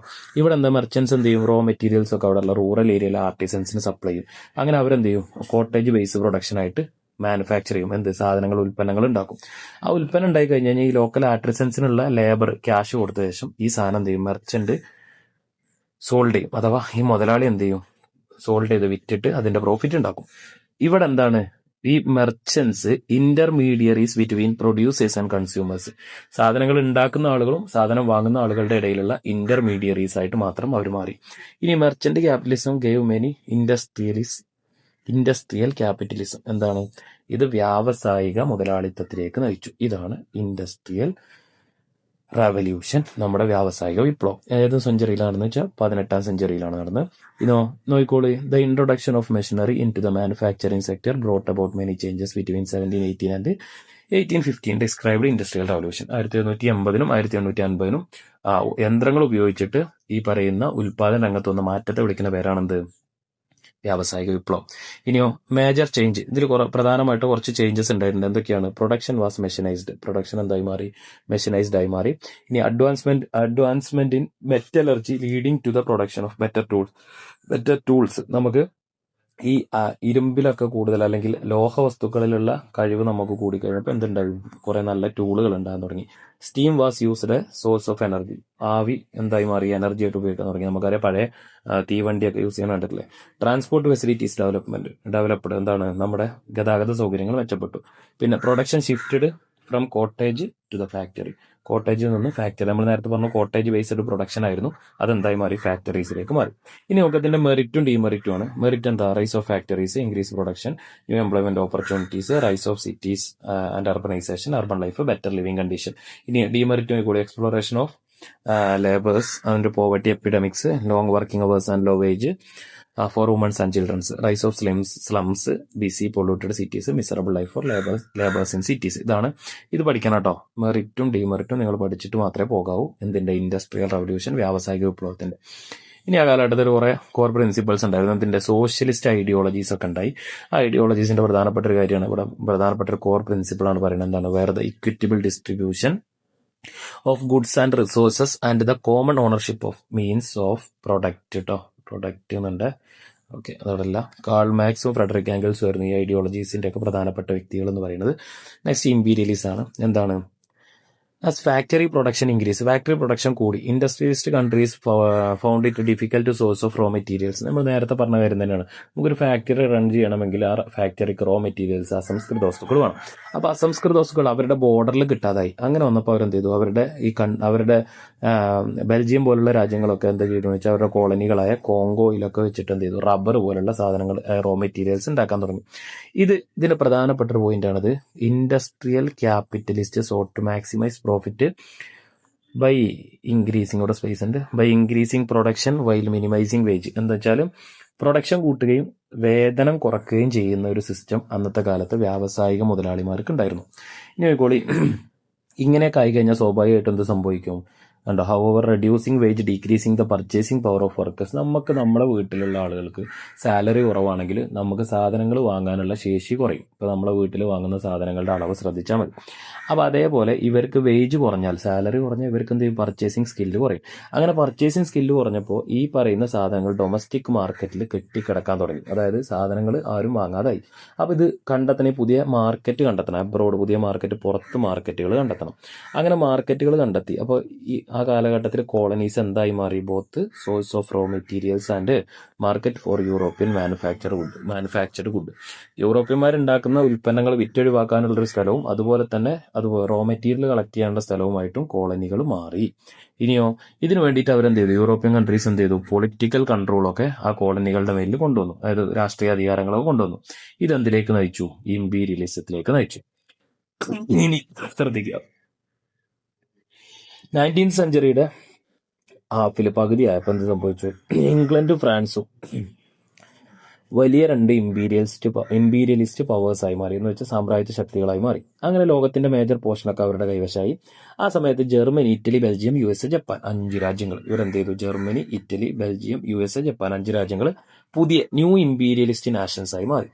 ഇവര് തമ്മിൽ അങ്ങോട്ടും ഇങ്ങോട്ടും എന്തുണ്ടായി? കോളനികൾ എക്സ്പാൻഡ് ചെയ്യാൻ വേണ്ടി മത്സരിച്ചു. അങ്ങനെ 20th സെഞ്ചുറിയിൽ ഇവിടെ കുറെ മാറ്റങ്ങൾ ഉണ്ടായി, വലിയ മാറ്റം ഉണ്ടായി. അതിലേറ്റവും വലിയൊരു മാറ്റമാണ് ഫസ്റ്റ് വേൾഡ് വാർ. നിങ്ങൾ എന്തായാലും പരീക്ഷയ്ക്ക് പഠിച്ചിട്ട് പോകണം. ഏറ്റവും പ്രധാനപ്പെട്ട ക്വസ്റ്റ്യൻ ഷുവർ ഷോട്ടാണ്. ഞാൻ നിങ്ങളോട്, നമ്മൾ പ്രവചിക്കല്ല, പക്ഷെ എന്നാലും ഞാൻ പറയുകയാണ്, നിങ്ങൾ ഫസ്റ്റ് വേൾഡ് വാർ പഠിക്കാതെ നിങ്ങൾ പരീക്ഷയ്ക്ക് വരുത്. ഫസ്റ്റും സെക്കൻഡും വേൾഡ് വാറും അതിന്റെ കോഴ്സും പഠിച്ചിട്ട് പോവാം. ഫസ്റ്റ് വേൾഡ് വാർ നമ്മൾ ശ്രദ്ധിക്കുക, 1914 മുതൽ 1918 വരെയായിരുന്നു. ഇനിയോ ഇത് ഗ്ലോബൽ വാറാണ്. കാരണം എന്താ? ഇതിൽ ധാരാളം കൺട്രീസ് ഡയറക്റ്റ് ഓർ ഇൻഡയറക്റ്റ് ആയിട്ട് ഇതിൽ പങ്കെടുത്തിട്ടുണ്ട്. ഇനി കോസസ് നോക്കിക്കോളൂ. Imperialist rivalry, extreme nationalism, formation of military alliances. 3 കാരണങ്ങളാണ്. ഓരോന്നും ഡീറ്റെയിൽ ആയിട്ട് തന്നെ കൊടുത്തിട്ടുണ്ട്. ഇമ്പീരിയലിസ്റ്റ് റൈവൽറി എന്താണെന്ന് കൊടുത്തിട്ടുണ്ട്. എന്താണ് സംഭവം? ഇവിടെ നിങ്ങൾ നോക്കിക്കോളി. അതായത് ദ ന്യൂ ഇമ്പീരിയലിസ്റ്റ് നാഷൻ, നമ്മൾ നേരത്തെ പറഞ്ഞു new and old imperialist nation. Old ഇംഗ്ലണ്ടും ഫ്രാൻസും, പിന്നെ ന്യൂ വന്നത് നമ്മുടെ ജർമ്മനി, ജപ്പാന്, ഇറ്റലി, US എന്നൊക്കെ പറഞ്ഞിട്ട് നമ്മൾ കുറച്ച് ആളുകളെ പറഞ്ഞല്ലോ. ആ രണ്ട് ടീമുകളും തമ്മിൽ എന്തുണ്ടായി, കോളനികൾ പിടിച്ചെടുക്കാൻ വേണ്ടി അല്ലെങ്കിൽ ഇമ്പീരിയലിസ്റ്റ് പവേഴ്സ് ആവാൻ വേണ്ടി തമ്മിൽ ഭയങ്കര മത്സരം നടന്നു. അങ്ങനെ ജർമ്മനി ഈ കാലഘട്ടത്തിൽ പെട്ടെന്ന് തന്നെ എക്കണോമിക് പ്രോഗ്രസ്, അതേമാതിരി ഇൻഡസ്ട്രിയൽ സെക്ടറിലൊക്കെ ഭയങ്കര പ്രോഗ്രസ് ഉണ്ടായി. ഇത് ഫ്രാൻസും ഇംഗ്ലണ്ടിലും എന്ത് ചെയ്തു, ഭയങ്കര കൺസേൺ ആയി. അത് ഫ്രാൻസുകാരും ഇംഗ്ലണ്ടുകാരും ഒക്കെ ഒന്നിച്ചു വന്ന ആൾക്കാരാണ്. ഇവരൊക്കെ ഈ പെട്ടെന്ന് വന്ന ആളുകൾ എങ്ങനെ ഇത്ര പെട്ടെന്ന് പ്രോഗ്രസ് കൈവരിച്ചു എന്നുള്ളൊരു ചിന്താഗതി ഉണ്ടായി. ഇങ്ങനെയാണല്ലോ, നമുക്ക് കൂട്ടത്തിൽ ഒരാൾ നന്നാണെന്ന് നമുക്ക് സ്വാഭാവികമായിട്ട് അസൂയ ഉണ്ടാവില്ല, അത്രേ ഉള്ളൂ. അപ്പൊ എന്ത് സംഭവിച്ചു, ഏഷ്യയും ആഫ്രിക്കയും എന്ത് ചെയ്തു, സ്വാഭാവികമായിട്ടും ബ്രിട്ടീഷിന്റെയും ഫ്രഞ്ചിന്റെയും കൺട്രോളിലാണ്. അപ്പൊ ജർമ്മനിക്ക് സ്വാഭാവികമായിട്ട് ഏഷ്യ ആഫ്രിക്കയിലുള്ള സ്ഥലങ്ങളൊന്നും പിടിച്ചെടുക്കാൻ പറ്റില്ല. അപ്പൊ അവരവരുടെ ഫോക്കസ് എവിടേക്ക് മാറ്റി, ഓട്ടോമൻ എംപയറിലേക്ക് മാറ്റി. അങ്ങനെ അതിനുവേണ്ടി അവരൊരു റെയിൽവേ കൺസ്ട്രക്ട് ചെയ്യാൻ തീരുമാനിച്ചു. അതാണ് ബെർലിൻ ബാഗ്ദാദ് റെയിൽവേ ലൈൻ. ഈ പ്രൊജക്ട് എന്ത് ചെയ്തു, ഇംഗ്ലണ്ടിനെയും ഫ്രാൻസിനെയും റഷ്യയെയും അലാം ചെയ്തു. എന്താ അലാം ചെയ്തത്, അവരുടെ ടെറിട്ടറീസിന്റെ ഉള്ളിൽ കൂടെ അത് കയറി കഴിഞ്ഞാൽ പ്രയാസമാണ്. അതുകൊണ്ട് ഇപ്പോൾ റഷ്യന്റെ, ഇംഗ്ലണ്ടിന്റെയും ഫ്രാൻസിന്റെ ഒക്കെ രാജ്യത്തിന്റെ ഇടയിൽ കൂടെ ഇങ്ങനെ Britain Baghdad to Berlin line പോയി കഴിഞ്ഞാൽ, റെയിൽവേ ലൈൻ പോയി കഴിഞ്ഞാൽ എന്ത് സംഭവിക്കും, ഈ പറയുന്ന സ്ഥലങ്ങളിലൊക്കെ ആളുകൾ ഇറങ്ങി കച്ചവടം ചെയ്യും. അപ്പൊ സ്വാഭാവികമായിട്ടും ഇതെന്ത് ചെയ്യും, രാജ്യത്തിന്റെ പ്രശ്നങ്ങൾ ഉണ്ടാക്കുമെന്ന് അവർക്ക് മനസ്സിലായി. അങ്ങനെ ഇവർ തമ്മിൽ എന്തായി, ശത്രുതയുണ്ടായി. ഇതാണ് ഇമ്പീരിയലിസ്റ്റ് റൈവൽറി. ഇനി എക്സ്ട്രീം നാഷണലിസം ഒന്നുമില്ല. എന്താണ് extreme nationalism? Refer to an intense and emotional devotion to one's country, often involving excessive glorification. നമ്മുടെ രാജ്യത്തിന്റെ പേരിൽ, ഇപ്പൊ എക്സാമ്പിൾ പറഞ്ഞുതരാം, നമ്മുടെ രാജ്യത്തിന്റെ പേരിൽ അമിതമായ സ്നേഹം നമുക്ക് ഉണ്ടാകുകയാണ്. നമ്മുടെ രാജ്യത്തെ ഭയങ്കര കാര്യമായിട്ട് നമ്മൾ കാണാണ്. അതിൽ നമ്മുടെ രാജ്യത്തിൽ എന്ത് തെറ്റായ കാര്യം നടന്നാലും നമ്മൾ അതിനെ ന്യായീകരിക്കുകയാണ്. ഇതൊക്കെ എന്തിന്റെ ഭാഗമാണ്, എക്സ്ട്രീം നാഷണലിസത്തിന്റെ ഭാഗമാണ്. അതിന്റെ ഭാഗമായി കുറെ പ്രസ്ഥാനങ്ങൾ ഉണ്ടായിട്ടുണ്ട്. പാൻ സ്ലാവിസം, പാൻ ജർമനിസം ഒക്കെ ഉണ്ടായിട്ടുണ്ട്. അപ്പൊ അതൊക്കെ അതിന്റെ ഭാഗമായി വന്ന കാര്യങ്ങളാണ്. ഇനി മൂന്നാമത്തെ ഫോർമേഷൻ ഓഫ് മിലിറ്ററി അലിയൻസസ് ആണ്. ട്രിപ്പിൾ ആലിയൻസസും ട്രിപ്പിൾ എൻഡന്റും രണ്ട് വിഭാഗമായിട്ടാണ് ഉണ്ടായിരുന്നത്. ട്രിപ്പിൾ ആലിയൻസസിൽ ആരൊക്കെയുള്ളതെന്ന് വെച്ചാൽ, ഒന്ന് ജർമ്മനിയാണ്. ആരാണ്? ജർമ്മനിയാണ്. രണ്ടാമത്തെ ഓസ്ട്രിയ, ഹംഗറി. മൂന്നാമത്തെ ഇറ്റലി. ഇപ്പുറത്തേക്ക് വരുമ്പോൾ ട്രിപ്പിൾ എൻഡന്റിൽ ബ്രിട്ടൻ, ഫ്രാൻസ്, റഷ്യ. ഇങ്ങനെയായിരുന്നു. ഇതും പഠിക്കണം കേട്ടോ. പരീക്ഷയ്ക്ക് ചിലപ്പോൾ മാച്ച് ദ ഫോളോയിങ് ഒക്കെ വരാൻ സാധ്യതയുണ്ട്, ശ്രദ്ധിച്ചു പോവാം. ഇനി നോക്കിക്കോളൂ, ഇതിന്റെ സഡൻ കോസ് നിങ്ങൾ ടെക്സ്റ്റ് ബുക്കിൽ കുറച്ച് ഡീപ്പായിട്ട് കൊടുത്തിട്ടുണ്ട്, ഷോർട്ടാക്കിയതാണ്. നോക്കിക്കോളൂ, എന്താണ് Serbian youth Gavrilo Princip assassinated Francis Ferdinand, the heir to the throne of Austria at the Bosnian capital Sarajevo in July 1914. Austria held Serbia responsible for and declared war on Serbia on 28th July 1940. എന്താ സംഭവം? ഓസ്ട്രിയയുടെ next കിരീടാവകാശിയായ, അടുത്ത രാജാവാകാൻ പോകുന്ന Francis ഫെർഡിനാൻഡിനെ അന്നത്തെ ഒരു Serbian യുവാവായ ഗാവ്ലോ Prinsep shoot ചെയ്ത് കൊന്നു. അപ്പൊ ഈ സംഭവം എന്ത് ചെയ്തു, ഈ ഓസ്ട്രിയ സെർബിയയുടെ മേലിൽ സെർബിയയുടെ മേലിൽ പറഞ്ഞ സെർബിയക്കാരാണ് ചെയ്ത്. അങ്ങനെ ഓസ്ട്രിയ സെർബിയക്ക് അഗേൻസ്റ്റ് ആയിട്ട് യുദ്ധം പ്രഖ്യാപിച്ചു. അങ്ങനെയാണ് ഫസ്റ്റ് വേൾഡ് വാർ ഉണ്ടാവുന്നത്. ഇനി അതിന്റെ റിസൾട്ട് നോക്കിക്കോളുള്ളൂ. Millions of soldiers and civilian lost their lives. ദശലക്ഷക്കണക്കിന് ആളുകൾക്കും പട്ടാളക്കാർക്കും നാശം ഉണ്ടായി, അല്ലെങ്കിൽ അവരുടെ ജീവൻ നഷ്ടപ്പെട്ടു. ഇനിയോ അഗ്രികൾച്ചറൽ സെക്ടറൊക്കെ ഡിവേഴ്സ്ഡ് ആയി. അതുപോലെ എന്താണ്, യൂറോപ്യൻ ഗ്ലോബൽ ഡോമിനേഷൻ ഡിക്ലൈൻ ആയി. അതുപോലെ തന്നെ freedom movement in Asia Africa, guide movement ഏഷ്യയും ആഫ്രിക്കയിലൊക്കെ ഉള്ള ഫ്രീഡം മൂവ്മെന്റ് കുറച്ചുകൂടി ശക്തിപ്പെട്ടു. ലീഗ് ഓഫ് നാഷൻ ഫോം ചെയ്തു, വളരെ പ്രധാനപ്പെട്ടാണ്. ഇറ്റലി, ജർമ്മനി ആൻഡ് സ്പെയിൻ എന്താണ്, ട്രാൻസിഷൻ ടു ടോട്ടാലിറ്റേറിയനിസം എന്ന് വെച്ചാൽ സമഗ്രാധിപത്യത്തിലേക്ക് പോയി. എന്താ totalitarianism? Totalitarianism refer to a system where the state exert complete control over all aspects of life, disregarding individual privacy and civil rights. ഒരു വ്യക്തിയുടെ എന്താ പറയാ, സിവിൽ റൈറ്റ്സും ഇൻഡിവിജ്വൽ പ്രൈവസിയും അഥവാ പൗരാവകാശങ്ങളും അതുപോലെ തന്നെ വ്യക്തി സ്വാതന്ത്ര്യങ്ങളൊക്കെ ഹനിച്ചുകൊണ്ട് രാജ്യത്തിന്റെ താല്പര്യങ്ങൾ ജനങ്ങളുടെ മേൽ അടിച്ചേൽപ്പിക്കുന്നതിന് പറയുന്ന പേരാണ് എന്ത്, ടോട്ടാലിറ്റേറിയനിസം അഥവാ സമഗ്രാധിപത്യം കേട്ടോ. ഇനി നോക്കിക്കോളൂ, ഫീച്ചേഴ്സ് ഓഫ് ഇത് വളരെ പ്രധാനപ്പെട്ടാണ്. Key features of totalitarianism: rejection of democracy, opposition socialism, supporting dictatorship, extreme nationalism, elimination of political opponents, glorification of war and violence. മലയാളികൾക്ക് ജനാധിപത്യത്തോടുള്ള വിരോധം, സോഷ്യലിസത്തോടുള്ള എതിർപ്പ്, അതുപോലെ തന്നെ പിന്നെ സ്വേച്ഛാധിപത്യത്തോടുള്ള എതിർപ്പ്, സ്വേച്ഛാധിപത്യത്തോടുള്ള അനുകൂല നിലപാട്, സപ്പോർട്ട്. അതുപോലെ എന്താണ്, എക്സ്ട്രീം നാഷണലിസം, തീവ്രദേശീയത, അതുപോലെ തന്നെ രാഷ്ട്രീയ എതിരാളികളെ ഉന്മൂലനം ചെയ്യൽ, അതുപോലെ യുദ്ധത്തെയും അക്രമത്തെയും പ്രോത്സാഹിപ്പിക്കുക. ഇനി അതിന്റെ ഭാഗമായിട്ട് ഇറ്റലിയിലും ജർമ്മനിയിലും എന്തു വന്നു, ടോട്ടാലിറ്റേറിയനിസത്തിന്റെ ഭാഗമായി എന്തു വന്നു, ഇറ്റലിയിൽ വന്നത് ഫാഷിസം. സ്ഥാപകൻ ബെനിറ്റോ മുസോളിനി. 922 അദ്ദേഹം റോമിലേക്ക് മാർച്ച് നടത്തി. അങ്ങനെ അദ്ദേഹം പവർ സീസ് ചെയ്തു എന്തിന്റെ, ഇറ്റലിയുടെ. എന്നിട്ടോ അദ്ദേഹം ഒരു മിലിറ്ററി വിങ് ഉണ്ടാക്കി. ആ മിലിറ്ററി വിങ്ങിന്റെ പേരാണ് ബ്ലാക്ക് ഷർട്ട്. ഇനി നോക്കിക്കോളൂ, അദ്ദേഹം ഫാഷിസ്റ്റ് പാർട്ടി അല്ലാത്ത എല്ലാ പൊളിറ്റിക്കൽ പാർട്ടീസിനും എന്ത് ചെയ്തു, അദ്ദേഹം ബാൻ ചെയ്തു. ഇനിയോ സോഷ്യലിസ്റ്റ് ലേബേഴ്സ് പെസന്റ് ഓർഗനൈസേഷൻ, ഇതായിരുന്നു അദ്ദേഹത്തിന്റെ ശത്രുക്കൾ. അപ്പൊ ഇറ്റലി പഠിച്ചു. ഇനി നോക്കിക്കോളൂ ജർമ്മനിയിലോ നാസിസ വന്നത്. എന്താ വന്നത്? നാസിസം. ഹിറ്റ്ലറാണ് ലീഡർ. 1923 അധികാരം പിടിക്കാൻ ബെർലിനിലേക്ക് മാർച്ചെടുത്തു. പക്ഷെ അദ്ദേഹം പെട്ടു ഇംപ്രിസൺഡ്, ജയിലിലടക്കപ്പെട്ടു. അങ്ങനെ അദ്ദേഹത്തിന്റെ എഫേർട്ടിന്റെ ഭാഗമായിട്ട് ഇലക്ഷനിലൂടെ വരാൻ വേണ്ടി തീരുമാനിച്ചു. അങ്ങനെ അദ്ദേഹം ഒരു മിലിറ്ററി ഉണ്ടാക്കി, ബ്രൗൺ ഷർട്ട് എന്ന പേര്. 1933 ഇലക്ഷൻ നടന്നു. പക്ഷെ മെജോറിറ്റി പിടിക്കാനൊന്നും അദ്ദേഹത്തിന് സാധിച്ചില്ല. പക്ഷെ അദ്ദേഹം അധികാരത്തിൽ വന്നു. എങ്ങനെയാണ്? ത്രൂ മാനിപ്പുലേഷൻ, ചെറിയ കൃത്രിമത്വമൊക്കെ കാണിച്ചിട്ട്. നോക്കിക്കോളാം. ഇനിയോ communist, socialist, democrats and juice, ഈ ആളുകളൊക്കെ ആയിരുന്നു ഇവരുടെ ശത്രുക്കൾ. ഇനി ഗെസ്റ്റപ്പോ എന്ന് പറഞ്ഞൊരു സീക്രട്ട് പോലീസ് ട്രൂപ്പ് ഉണ്ടായിരുന്നു. പിന്നെ ഇദ്ദേഹത്തിന്റെ അഗ്രഷൻ എന്ത് ചെയ്തു? സെക്കൻഡ് വേൾഡ് വാർ ഉണ്ടാവാൻ കാരണമായി. ചാപ്റ്റർ ഇപ്പൊ തീരുട്ടോ, ശ്രദ്ധിച്ചോളൂ. 1939 മുതൽ 45 വരെ നടന്ന സമരമാണ് വേൾഡ് വാർ 2. കോസ് എന്താണ്? Treaty of വേഴ്സായി, failure of league of nation, formation of military alliances, policy of appeasement. മലയാളത്തില് വേഴ്സായി സന്ധി, ലീഗ് ഓഫ് നാഷന്റെ പരാജയം, സൈനിക സഖ്യങ്ങളുടെ രൂപീകരണം, പോളിസി ഓഫ് അപ്പീസ്മെന്റ് എന്ന് പറഞ്ഞാൽ പ്രീണന നയം. ട്രീറ്റി ഓഫ് വേഴ്സായി എന്താണ് മക്കളെ? സംഭവം സിമ്പിൾ ആണ്. ജർമ്മനിയും ഫസ്റ്റ് വേൾഡ് വാർ കഴിഞ്ഞപ്പോൾ എന്ത് ചെയ്തു? ജർമ്മനിയും ആലീഡ് പവേഴ്സും കൂടി സൈൻ ചെയ്ത ഒരു കരാറാണ്. ഇതിൽ 4 കാര്യങ്ങളുണ്ട്. എന്താ? Germany signed with the allied. First world വാറിന് ശേഷം ജർമ്മനിയും ആലീഡ് പവേഴ്സും തമ്മിൽ സൈൻ ചെയ്ത അഗ്രിമെന്റ് ആണ്. ജർമ്മനിക്ക് എന്ത് ചെയ്തു? കോളനികളൊക്കെ നഷ്ടപ്പെട്ടു. ജർമ്മനിയുടെ ഡിസാംഡ്, നിരായുധീകരിക്കപ്പെട്ടു. ജർമ്മനിയുടെ മേലിൽ യുദ്ധക്കുറ്റം, വാറിന്റെ എല്ലാ റെസ്പോൺസിബിലിറ്റി അവരെ തലയിൽ കുത്തിക്കയറ്റിയിട്ട് വലിയ വാർ ഇൻഡംനിറ്റി അല്ലെങ്കിൽ വാർ റീപ്പറേഷൻ അവരോട് ചോദിച്ചു. ഇനി ഇതിന്റെ ഭാഗം ശരിക്കും പറഞ്ഞു കഴിഞ്ഞാൽ ഈ വേൾഡ് വാർ 2 എന്ന് പറഞ്ഞാൽ എന്താ? German revolt against the treaty of Versailles and architect. ഈ വേഴ്സായി സന്ധി ഉണ്ടാക്കിയ ആളുകളും അതിന്റെ ആളുകളുമായിട്ട് ജർമ്മനിക്കുള്ള ശത്രുതയാണ് ശരിക്ക് രണ്ടാം വേൾഡ് വാറിന്റെ കാരണമെന്ന് പറയപ്പെടുന്ന ഒന്ന്. ഇനി the failure of league of nation. ഒന്നുമില്ല. ലീഗ് ഓഫ് നാഷൻ എന്ത് ചെയ്തു? നമുക്കറിയാം, 1-ാം ലോകമായുധം കഴിഞ്ഞപ്പോൾ ലീഗ് ഓഫ് നാഷൻ ഉണ്ടായിട്ടുണ്ട്. എന്തിനു വേണ്ടിയിട്ടാണ് സർവ്വരാഷ്ട്ര സഖ്യം ഉണ്ടായത്? ലോക സമാധാനം നിലനിർത്താൻ വേണ്ടിയിട്ടാണ്. സമാധാനം അവർക്ക് നിലനിർത്താൻ സാധിച്ചില്ല. അതുകൊണ്ട് തന്നെ എന്ത് ചെയ്തു? 2ാമത്തെ റീസണായി. 3ാമത്തെ എന്താണ്? ഫോർമേഷൻ ഓഫ് മിലിറ്ററി അലയൻസസ് ആണ്. നമുക്ക് നേരത്തെ അപ്പുറത്ത് പഠിച്ചിട്ടുണ്ട് ഫോർമേഷൻ ഓഫ് മിലിറ്ററി അലയൻസസ്. അവിടെ നമ്മൾ പഠിച്ച ട്രിപ്പിൾ അലിയൻസസും ട്രിപ്പിൾ എൻഡന്റെയുമായിരുന്നു. ഇവിടെ ആക്സിസ് പവറും ആലിയഡ് പവറുമാണ്. ആക്സിസിൽ ഇറ്റലി, ജർമ്മനി, ജപ്പാൻ, ആലിയഡിൽ ഇംഗ്ലണ്ട്, ചൈന, ഫ്രാൻസ്, അതിന്റെ കൂടെ സോവിയറ്റ് യൂണിയനും USA കൂടി പിന്നീട് അതിലേക്ക് ജോയിൻ ചെയ്തു. ഇനി എന്താ പോളിസി ഓഫ് അപ്പീസ്മെന്റ് പറഞ്ഞാൽ? ജർമ്മനി, ഇറ്റലി, ജപ്പാനൊക്കെ എന്ത് ചെയ്തു? അതർ നാഷൻസിനൊക്കെ അറ്റാക്ക് ചെയ്യാൻ തുടങ്ങി. Germany, Italy, Japan. ആരാ മക്കളത്? Germany, Italy, Japan. ഇവരെന്ത് ചെയ്തു? അതർ നാഷൻസിനെ അറ്റാക്ക് ചെയ്യാൻ തുടങ്ങി. Okay, axis powers. അപ്പൊ ആ സമയത്ത് എന്ത് ചെയ്തില്ല? ക്യാപിറ്റലിസ്റ്റ് കൺട്രി ആയിട്ടുള്ള ബ്രിട്ടനോ ഫ്രാൻസോ എന്ത് ചെയ്തില്ല? ഇതിനെ പ്രിവെന്റ് ചെയ്തില്ല. ബ്രിട്ടനും ഫ്രാൻസും എവിടെ മക്കളെ ഉള്ളത്? ബ്രിട്ടനും ഫ്രാൻസും. എന്തുകൊണ്ടാണ് പ്രിവെന്റ് ചെയ്യാന്ന് വെച്ചാൽ ഇവരുടെ കൂട്ടത്തിലുള്ള ഈ സോവിയറ്റ് യൂണിയനെ ഇവർക്ക് ഇഷ്ടമല്ല. കാരണം ഇതെന്താ? സോഷ്യലിസ്റ്റ് കൺട്രിയാണ്. അപ്പൊ ഈ സോഷ്യലിസ്റ്റ് കൺട്രി ആയതുകൊണ്ട് തന്നെ ഇവരെ എന്ത് ചെയ്തു? ഈ 2 ആളുകൾ capitalist countries main enemy, chief enemy ആയിട്ടാണ് കണ്ടിരുന്നത്. അതുകൊണ്ട് തന്നെ അവരതിനെ പ്രിവെന്റ് ചെയ്തില്ല. ഇതിനെയാണ് ശരിക്കും എന്തെന്ന് പറയുന്നത്? പോളിസി ഓഫ് അപ്പീസ്മെന്റ് എന്ന് പറയുന്നത്. ഇനിയോ സെപ്റ്റംബർ 1, 1939 ജർമ്മനി എന്ത് ചെയ്തു? പോളണ്ടിനെ അറ്റാക്ക് ചെയ്തു. ഇതോടുകൂടിയിട്ട് എന്ത് സംഭവിച്ചു? സെക്കൻഡ് വേൾഡ് വാർ ആരംഭിച്ചു. ഇനി സെക്കൻഡ് വേൾഡ് വാറിന്റെ റിസൾട്ട് നോക്കിക്കോളൂ. എന്തൊക്കെ നേരത്തെ നിങ്ങൾ പഠിച്ച അതേ സാധനം തന്നെ, വലിയ വ്യത്യാസങ്ങളൊന്നും വരുന്നില്ല. എന്താ? മില്യൺസ് ലോസ്റ്റ് ദെയർ ലീവ്സ്, കുറെ ആൾക്കാർ മരണപ്പെട്ടു. ഫാമിൻ എപ്പിഡമിക്സ് എന്ന് വെച്ചാൽ പകർച്ചവ്യാധിയും അതുപോലെ തന്നെ ക്ഷാമവും ഉണ്ടായി. യൂറോപ്യൻ എക്കണോമി കൊളാപ്സ് ആയി. കോളനൈസേഷൻ, ഇമ്പീരിയലിസം സെറ്റ് ബാക്ക് ആയി.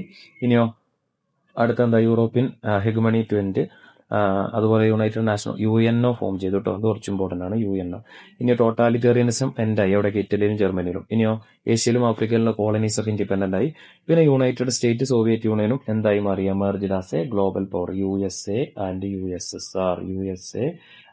USSR. അതാണ് കോൾഡ് വാർ. എന്താണ്?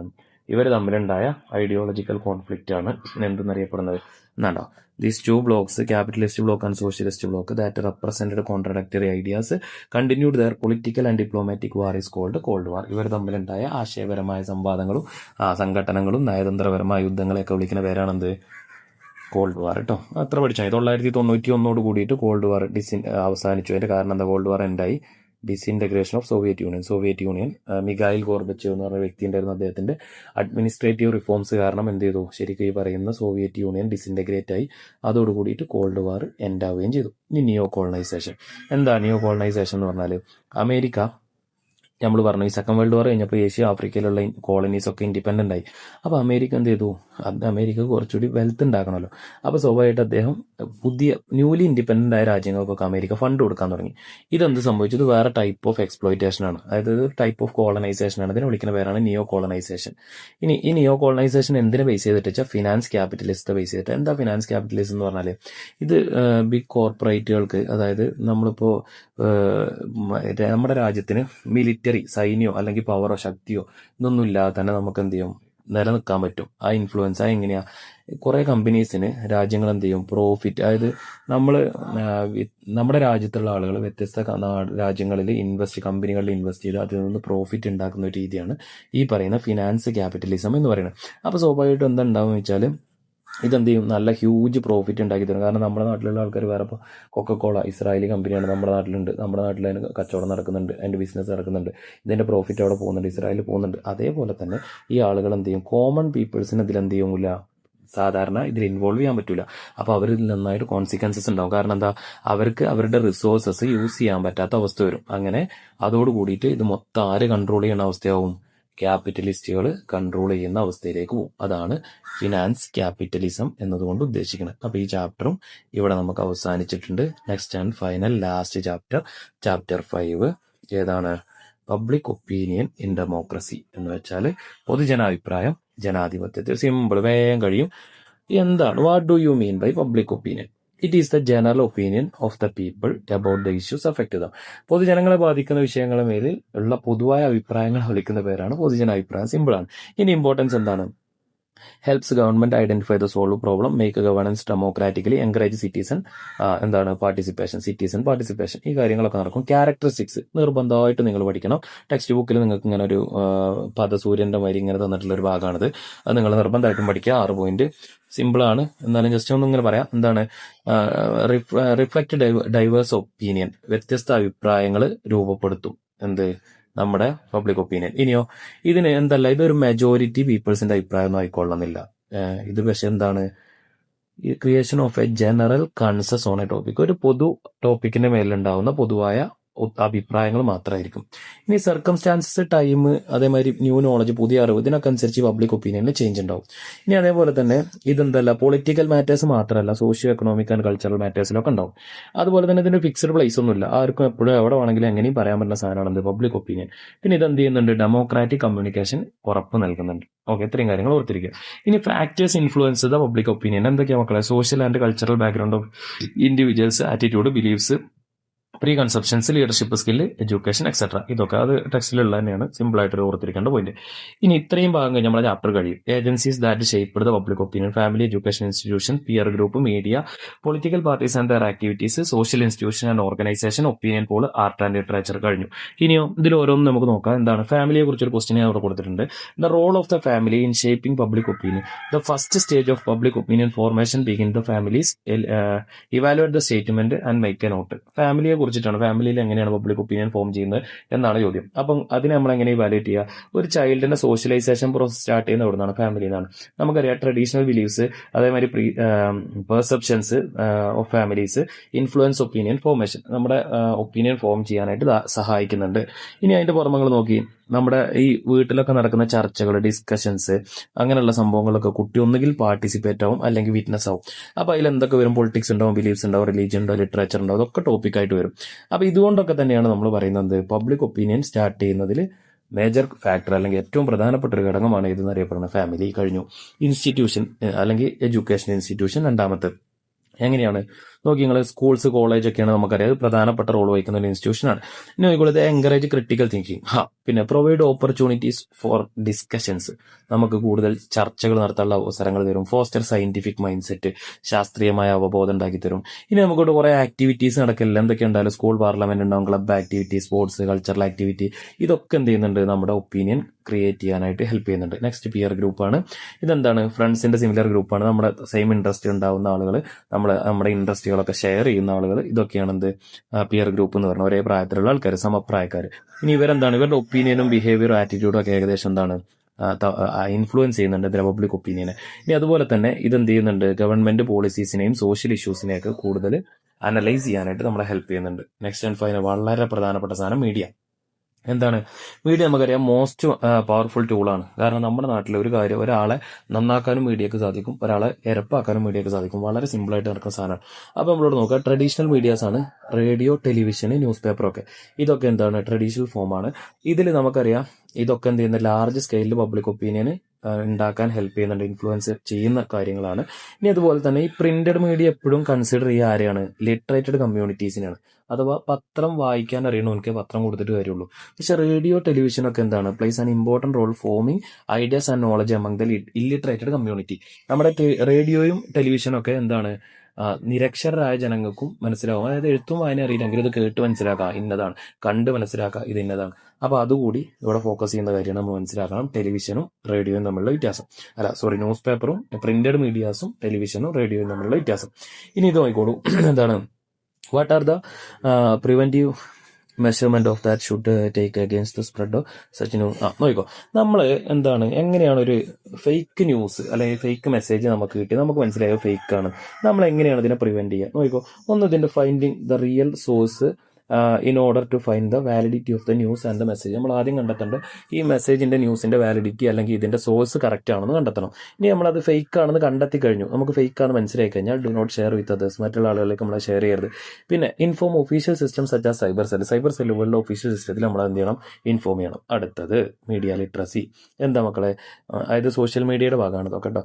Is the ability to access, analyse, evaluate, create new message and communicate the message received through various form of media. Okay, ഇതാണ് എന്തെന്നറിയപ്പെടുന്നത് മീഡിയ ലിറ്ററസി. ഇനി digital literacy എന്താ? Is the ability to find information from the digital world and evaluate them efficiently using digital equipment and technology. Digital literacy. Next political parties ആണ്. അഞ്ചാമത്തെ ടോപ്പിക്കാണ് political parties. എന്താ political parties? എപ്പോഴും നമ്മൾ എന്ത് ചെയ്യുന്നുണ്ട്? പബ്ലിക് ഒപ്പീനിയൻ ക്രിയേറ്റ് ചെയ്യാനായിട്ട് help ചെയ്യുന്നുണ്ട്. എങ്ങനെയാണ് ഇവർ organising campaigns, bring issues public attention. ജനങ്ങളുടെ ഇടയിൽ ക്യാമ്പയിൻസ് ഒക്കെ കൊണ്ടുവന്നിട്ട് ഇവിടെയുള്ള പൊതുജന പ്രശ്നങ്ങളൊക്കെ ആളുകളുടെ ഇടയിൽ അറ്റൻഷൻ കൊണ്ടുവരുന്നുണ്ട്. ഇനി നോക്കി, ഇലക്ഷൻ സമയത്തൊക്കെ എന്ത് ചെയ്യാറുണ്ട്? പബ്ലിക് ഒപ്പീനിയൻ ഇൻഫ്ലുവൻസ് ചെയ്യാൻ വളരെയധികം ഹെൽപ്പ് ചെയ്യുന്ന സാധനമാണ് പൊളിറ്റിക്കൽ പാർട്ടീസ്. നമുക്കറിയാം ഇതിൽ റൂളിംഗ് പാർട്ടി ഉണ്ടാവും, ഒപ്പോസിഷൻ പാർട്ടി ഉണ്ടാവും. ഈ രണ്ട് പാർട്ടീസും എന്ത് ചെയ്യാറുണ്ട്? പബ്ലിക് ഒപ്പീനിയൻ ഫോം ചെയ്യാൻ ഹെൽപ്പ് ചെയ്യാറുണ്ട് കേട്ടോ. ഇനി ഇവർ എന്തൊക്കെ മെത്തേഡ്സ് ആണ് ഇതിന് അഡോപ്റ്റ് ചെയ്യുന്നതെന്നുള്ളതായിരുന്നു നോക്കി നിങ്ങൾ. ഷേപ്പ് പബ്ലിക് ഒപ്പീനിയൻ എന്തൊക്കെ? Demonstrations, rallies, pamphlet, journals, conference. ഇനി നമുക്ക് എഴുതാൻ കുറേ ഉണ്ട്. എന്താണ്? നമുക്ക് പോസ്റ്റേഴ്സ്. അപ്പോൾ ഇതൊക്കെ നമുക്ക് 2-3 പഠിച്ചു വെച്ച് പോയിക്കൊള്ളണം, പരീക്ഷയ്ക്ക് ചോദിക്കാൻ സാധ്യത ഉണ്ട് കേട്ടോ. ഇനി main objective of political party ഇതെന്താ? Is to make the public think about common public issue politically. ജനങ്ങളെ പൊതുവായി ബാധിക്കുന്ന വിഷയങ്ങളെ കുറിച്ചിട്ട് രാഷ്ട്രീയ ബോധമുള്ളവരാക്കി ജനങ്ങളെ മാറ്റുക എന്നുള്ളതാണ് രാഷ്ട്രീയ പാർട്ടികളുടെ പ്രധാന ലക്ഷ്യം. ഇനി സോഷ്യൽ ഇൻസ്റ്റിറ്റ്യൂഷണൽ ഓർഗനൈസേഷൻ സിമ്പിളാണ്. എന്തൊക്കെയാണ് നമ്മുടെ നാട്ടിലുള്ള സാമൂഹ്യ സ്ഥാപനങ്ങളും സംഘടനകളും ഏതൊക്കെയാണ്? റിലീജിയസ് ഇൻസ്റ്റിറ്റ്യൂട്ട് ഉണ്ടാവും, മതപരമായ ഇൻസ്റ്റിറ്റ്യൂഷൻസ് ഉണ്ടാവും. ഇനി കാസ്റ്റ് റിലീജിയസ് ഓർഗനൈസേഷൻ, ജാതി മത സംഘടനകൾ ഉണ്ടാവും. ഇനി സ്റ്റുഡന്റ് മൂവ്മെന്റ്, വിദ്യാർത്ഥി പ്രസ്ഥാനങ്ങളുണ്ടാവും. യൂത്ത് മൂവ്മെന്റ്സ് എന്ന് വെച്ചാൽ യുവജന പ്രസ്ഥാനങ്ങൾ ഉണ്ടാവും. വുമൻസ് ഈക്വാലിറ്റി മൂവ്മെന്റ്സ്, വനിതാ വിഭാഗത്തിന്റെ എന്താ പറയാ സമത്വത്തിന് വേണ്ടിയിട്ടുള്ള മൂവ്മെന്റ്സ്, പ്രസ്ഥാനങ്ങൾ ഉണ്ടാവും. ട്രേഡ് യൂണിയൻ നമുക്കറിയാം. ഇത് എന്താണ്? തൊഴിലാളി പ്രസ്ഥാനങ്ങൾ ഉണ്ടാവും. ഹ്യൂമൻ റൈറ്റ് ഡെവലപ്മെന്റ് അല്ലെങ്കിൽ മൂവ്മെന്റ്സ്, മനുഷ്യാവകാശ പ്രസ്ഥാനങ്ങൾ, മെർച്ചന്റ് വ്യാപാരി വ്യവസായി, പിന്നെ എൻവിയോൺമെന്റ് ഓർഗനൈസേഷൻ, നമ്മുടെ പ്രകൃതിയുമായി ബന്ധപ്പെട്ടിട്ടുള്ള സംഘടനകളൊക്കെ ഉണ്ട്. ഇവരൊക്കെ എന്ത് ചെയ്യുന്നുണ്ട്? പബ്ലിക് ഒപ്പീനിയൻ ഷേപ്പ് ചെയ്യാൻ ഹെൽപ്പ് ചെയ്യുന്നുണ്ട് കേട്ടോ. ഇനി ഒപ്പീനിയൻ പോൾ എന്താ? Very effective way to gather information about public attitudes and opinion in various social, cultural, political and economic issues. നമ്മുടെ നാട്ടിലുണ്ടാവുന്ന സാമൂഹിക, സാംസ്കാരിക, രാഷ്ട്രീയ, സാമ്പത്തിക വിഷയങ്ങളിലൊക്കെ മാറ്റങ്ങൾ കൊണ്ടുവരാൻ ഏറ്റവും നല്ലൊരു മാർഗ്ഗമാണ് ഇതെന്നറിയപ്പെടുന്ന ഒപ്പീനിയൻ പോൾ എന്നറിയപ്പെടുന്നത്. ഇതെന്താണ്? Sample of population. ഒരു പോപ്പുലേഷന്റെ ഒരു സാമ്പിൾ എടുത്തിട്ട് അതിന് ഒരു സ്പെസിഫിക് ഇഷ്യൂസ് ഒക്കെ കൊടുത്തിട്ടാണ് എന്ത് ചെയ്യുക? ഇത് കണ്ടെത്തുക കേട്ടോ. ഇനി ആർട്ട് ആൻഡ് ലിറ്ററേച്ചർ. നമുക്കറിയാം ആർട്ടും ലിറ്ററേച്ചറും, സിനിമ, അതേമാതിരി ആർട്ട്, ലിറ്ററേച്ചർ, സിനിമ ഇതൊക്കെ എന്ത് ചെയ്യാറുണ്ട്? ഈ ചെറാസിൽ നമ്മുടെ പബ്ലിക് ഒപ്പീനിയൻ ഫോം ചെയ്യാനായിട്ട് ധാരാളം ഹെൽപ്പ് ചെയ്യാറുണ്ട്. ഇനി കുറച്ച് എക്സാമ്പിൾസ് കൊടുത്തിട്ടുണ്ട്. പാട്ടബാക്കി, അടുക്കളയിൽ നിന്ന് അരങ്ങത്തേക്ക്, 2 നോവലുകളാണ്. ഇനി അതേപോലെ തന്നെ നമ്മുടെ അന്നത്തെ കാലത്ത് സോഷ്യൽ ലൈഫ് കണ്ടോ, സോഷ്യൽ ലൈഫ് ചേഞ്ച് ചെയ്ത 2 നോവൽസാണ് ഇത്. അടുക്കളയിൽ നിന്ന് അരക്കത്തേക്കും പാട്ടബാക്കിയും. ഇനി നമ്മുടെ ഫ്രീഡം മൂവ്മെന്റിനെ ഇൻസ്പയർ ചെയ്ത 2-3 ആൾക്കാരെ പേര് പഠിക്കുക. രവീന്ദ്രനാഥ് ടാഗോർ, സുബ്രഹ്മണ്യ ഭാരതി ആൻഡ് വള്ളത്തോൾ നാരായണ മേനോൻ. ഓക്കെ. ഇനി അന്നത്തെ കാലത്ത് വന്ന പ്രധാനപ്പെട്ട 2 ആർട്ട് ഫോമാണ് ഓട്ടംതുള്ളൽ, ചാക്യാർ കൂത്ത്. എന്തിന് അഗേൻസ്റ്റ് ആയിട്ട്? സോഷ്യൽ ഈവിൾസിന് അഗേൻസ്റ്റ് ആയിട്ട്. നമ്മുടെ ചാപ്റ്റർ അവസാനിക്കുകയാണ്. Factors hindered public opinion. Public ഒപ്പീനിയന് തടസ്സം നിൽക്കുന്ന ഫാക്ടേഴ്സ് എന്തൊക്കെയാ? ഒന്ന് ഇല്ലിറ്ററസി എന്ന് വെച്ചാൽ എന്താ? നിരക്ഷരത. 2 ഡിജിറ്റൽ ഡിവൈഡ്. ഡിജിറ്റൽ വിഭജനങ്ങൾ, പിന്നെ പോവർട്ടി, ദാരിദ്ര്യം, unhealthy political activity and lack of democracy in political parties. രാഷ്ട്രീയ പാർട്ടികളുടെ അനാരോഗ്യകരമായ പ്രവർത്തനങ്ങളും രാഷ്ട്രീയ പാർട്ടികളുടെ ജനാധിപത്യ രാഹിത്യവും, അൺഹെൽത്തി ഇലക്ഷൻ പ്രാക്ടീസസ് എന്ന് വെച്ചാൽ നമ്മുടെ ഇലക്ഷൻ സമയത്ത് ഉണ്ടാവുന്ന അൺഹെൽത്തി ആയിട്ടുള്ള പ്രാക്ടീസസ്. ഇത്രയും കാര്യങ്ങളോട് കൂടി കഴിഞ്ഞിട്ട് നമ്മളിപ്പോൾ ഇന്ന് ഡിസ്കസ് ചെയ്തത് 4, 5, 6, 7 ചാപ്റ്ററുകൾ കംപ്ലീറ്റ് നമ്മൾ എന്ത് ചെയ്തിട്ടുണ്ട്, ഓടിയിട്ടുണ്ട്. അപ്പം എൻ്റെ മക്കളോട് എനിക്ക് പറയാനുള്ള കാര്യം, എക്സാം നന്നായിട്ട് എഴുതുക. ഈ ക്ലാസ് 1, 2, 3 തവണ നിങ്ങൾ നന്നായിട്ട് റിപ്പീറ്റ് ചെയ്ത് കേൾക്കാൻ വേണ്ടി ശ്രമിക്കുക. നന്നായിട്ട് കേൾക്കുക. ജസ്റ്റ് ടെക്സ്റ്റ് ബുക്കിലൂടെ ഈ പോയിന്റിലൂടെയൊക്കെ ഓടി ഒന്ന് സഞ്ചരിക്കുക. ഇരുന്ന് വായിക്കേണ്ട, ഒന്ന് ജസ്റ്റ് ഇങ്ങനെ ഓടിപ്പോവുക. വീഡിയോ 2, 3, 4 സ്ട്രെച്ച് ആയിട്ട് നിങ്ങൾ പോസ് ചെയ്ത് കാണുക. എന്നിട്ട് നിങ്ങൾക്ക് അത് ക്ലിയർ ആവുന്നുണ്ടോ എന്നുള്ള കാര്യം നിങ്ങൾ വ്യക്തമായിട്ട് മനസ്സിലാക്കിയ ശേഷം മാത്രം പരീക്ഷയ്ക്ക് പോവുക. കോൺഫിഡൻ്റ് ആയിട്ട് എഴുതുക. നിങ്ങൾക്ക് നല്ലൊരു ഭാവി ഉണ്ടാവട്ടെ, നല്ല മാർക്ക് ഉണ്ടാവട്ടെ. എല്ലാവരും ഉയർന്ന വിജയം നേടട്ടെ എന്ന് ആശംസിക്കുന്നു. എല്ലാവർക്കും എൻ്റെ ഓൾ ദ ബെസ്റ്റ്. അപ്പം നല്ല ഉഷാറായിട്ട് എല്ലാവരും പരീക്ഷ എഴുതുക. നമ്മൾ നോക്കിയ ഭാഗങ്ങൾ എന്തായാലും നിങ്ങൾ എന്ത് ചെയ്യുക, കൃത്യമായിട്ട് എല്ലാ ഭാഗങ്ങളും ഒന്ന് ഓടിച്ച് നോക്കുക. നിങ്ങൾക്ക് എന്തായാലും അതിൽ റിസൾട്ട് ഉണ്ടാവും. ഇതിൻ്റെ നോട്ട് കാര്യങ്ങളൊക്കെ നമ്മുടെ വാട്സപ്പ് ഗ്രൂപ്പിലുണ്ടാവും. ഇനി നിങ്ങൾക്ക് ഡൗട്ട് കാര്യങ്ങളുണ്ടെങ്കിൽ അത് നിങ്ങൾക്ക് എന്ത് ചെയ്യാം, വാട്സപ്പിൽ തന്നെ ക്ലിയർ ചെയ്യാവുന്നതാണ്. അപ്പോൾ ആ കാര്യങ്ങൾ കൂടി ഓർമ്മിപ്പിച്ചുകൊണ്ട്, ഓക്കെ, താങ്ക് യു ഓൾ.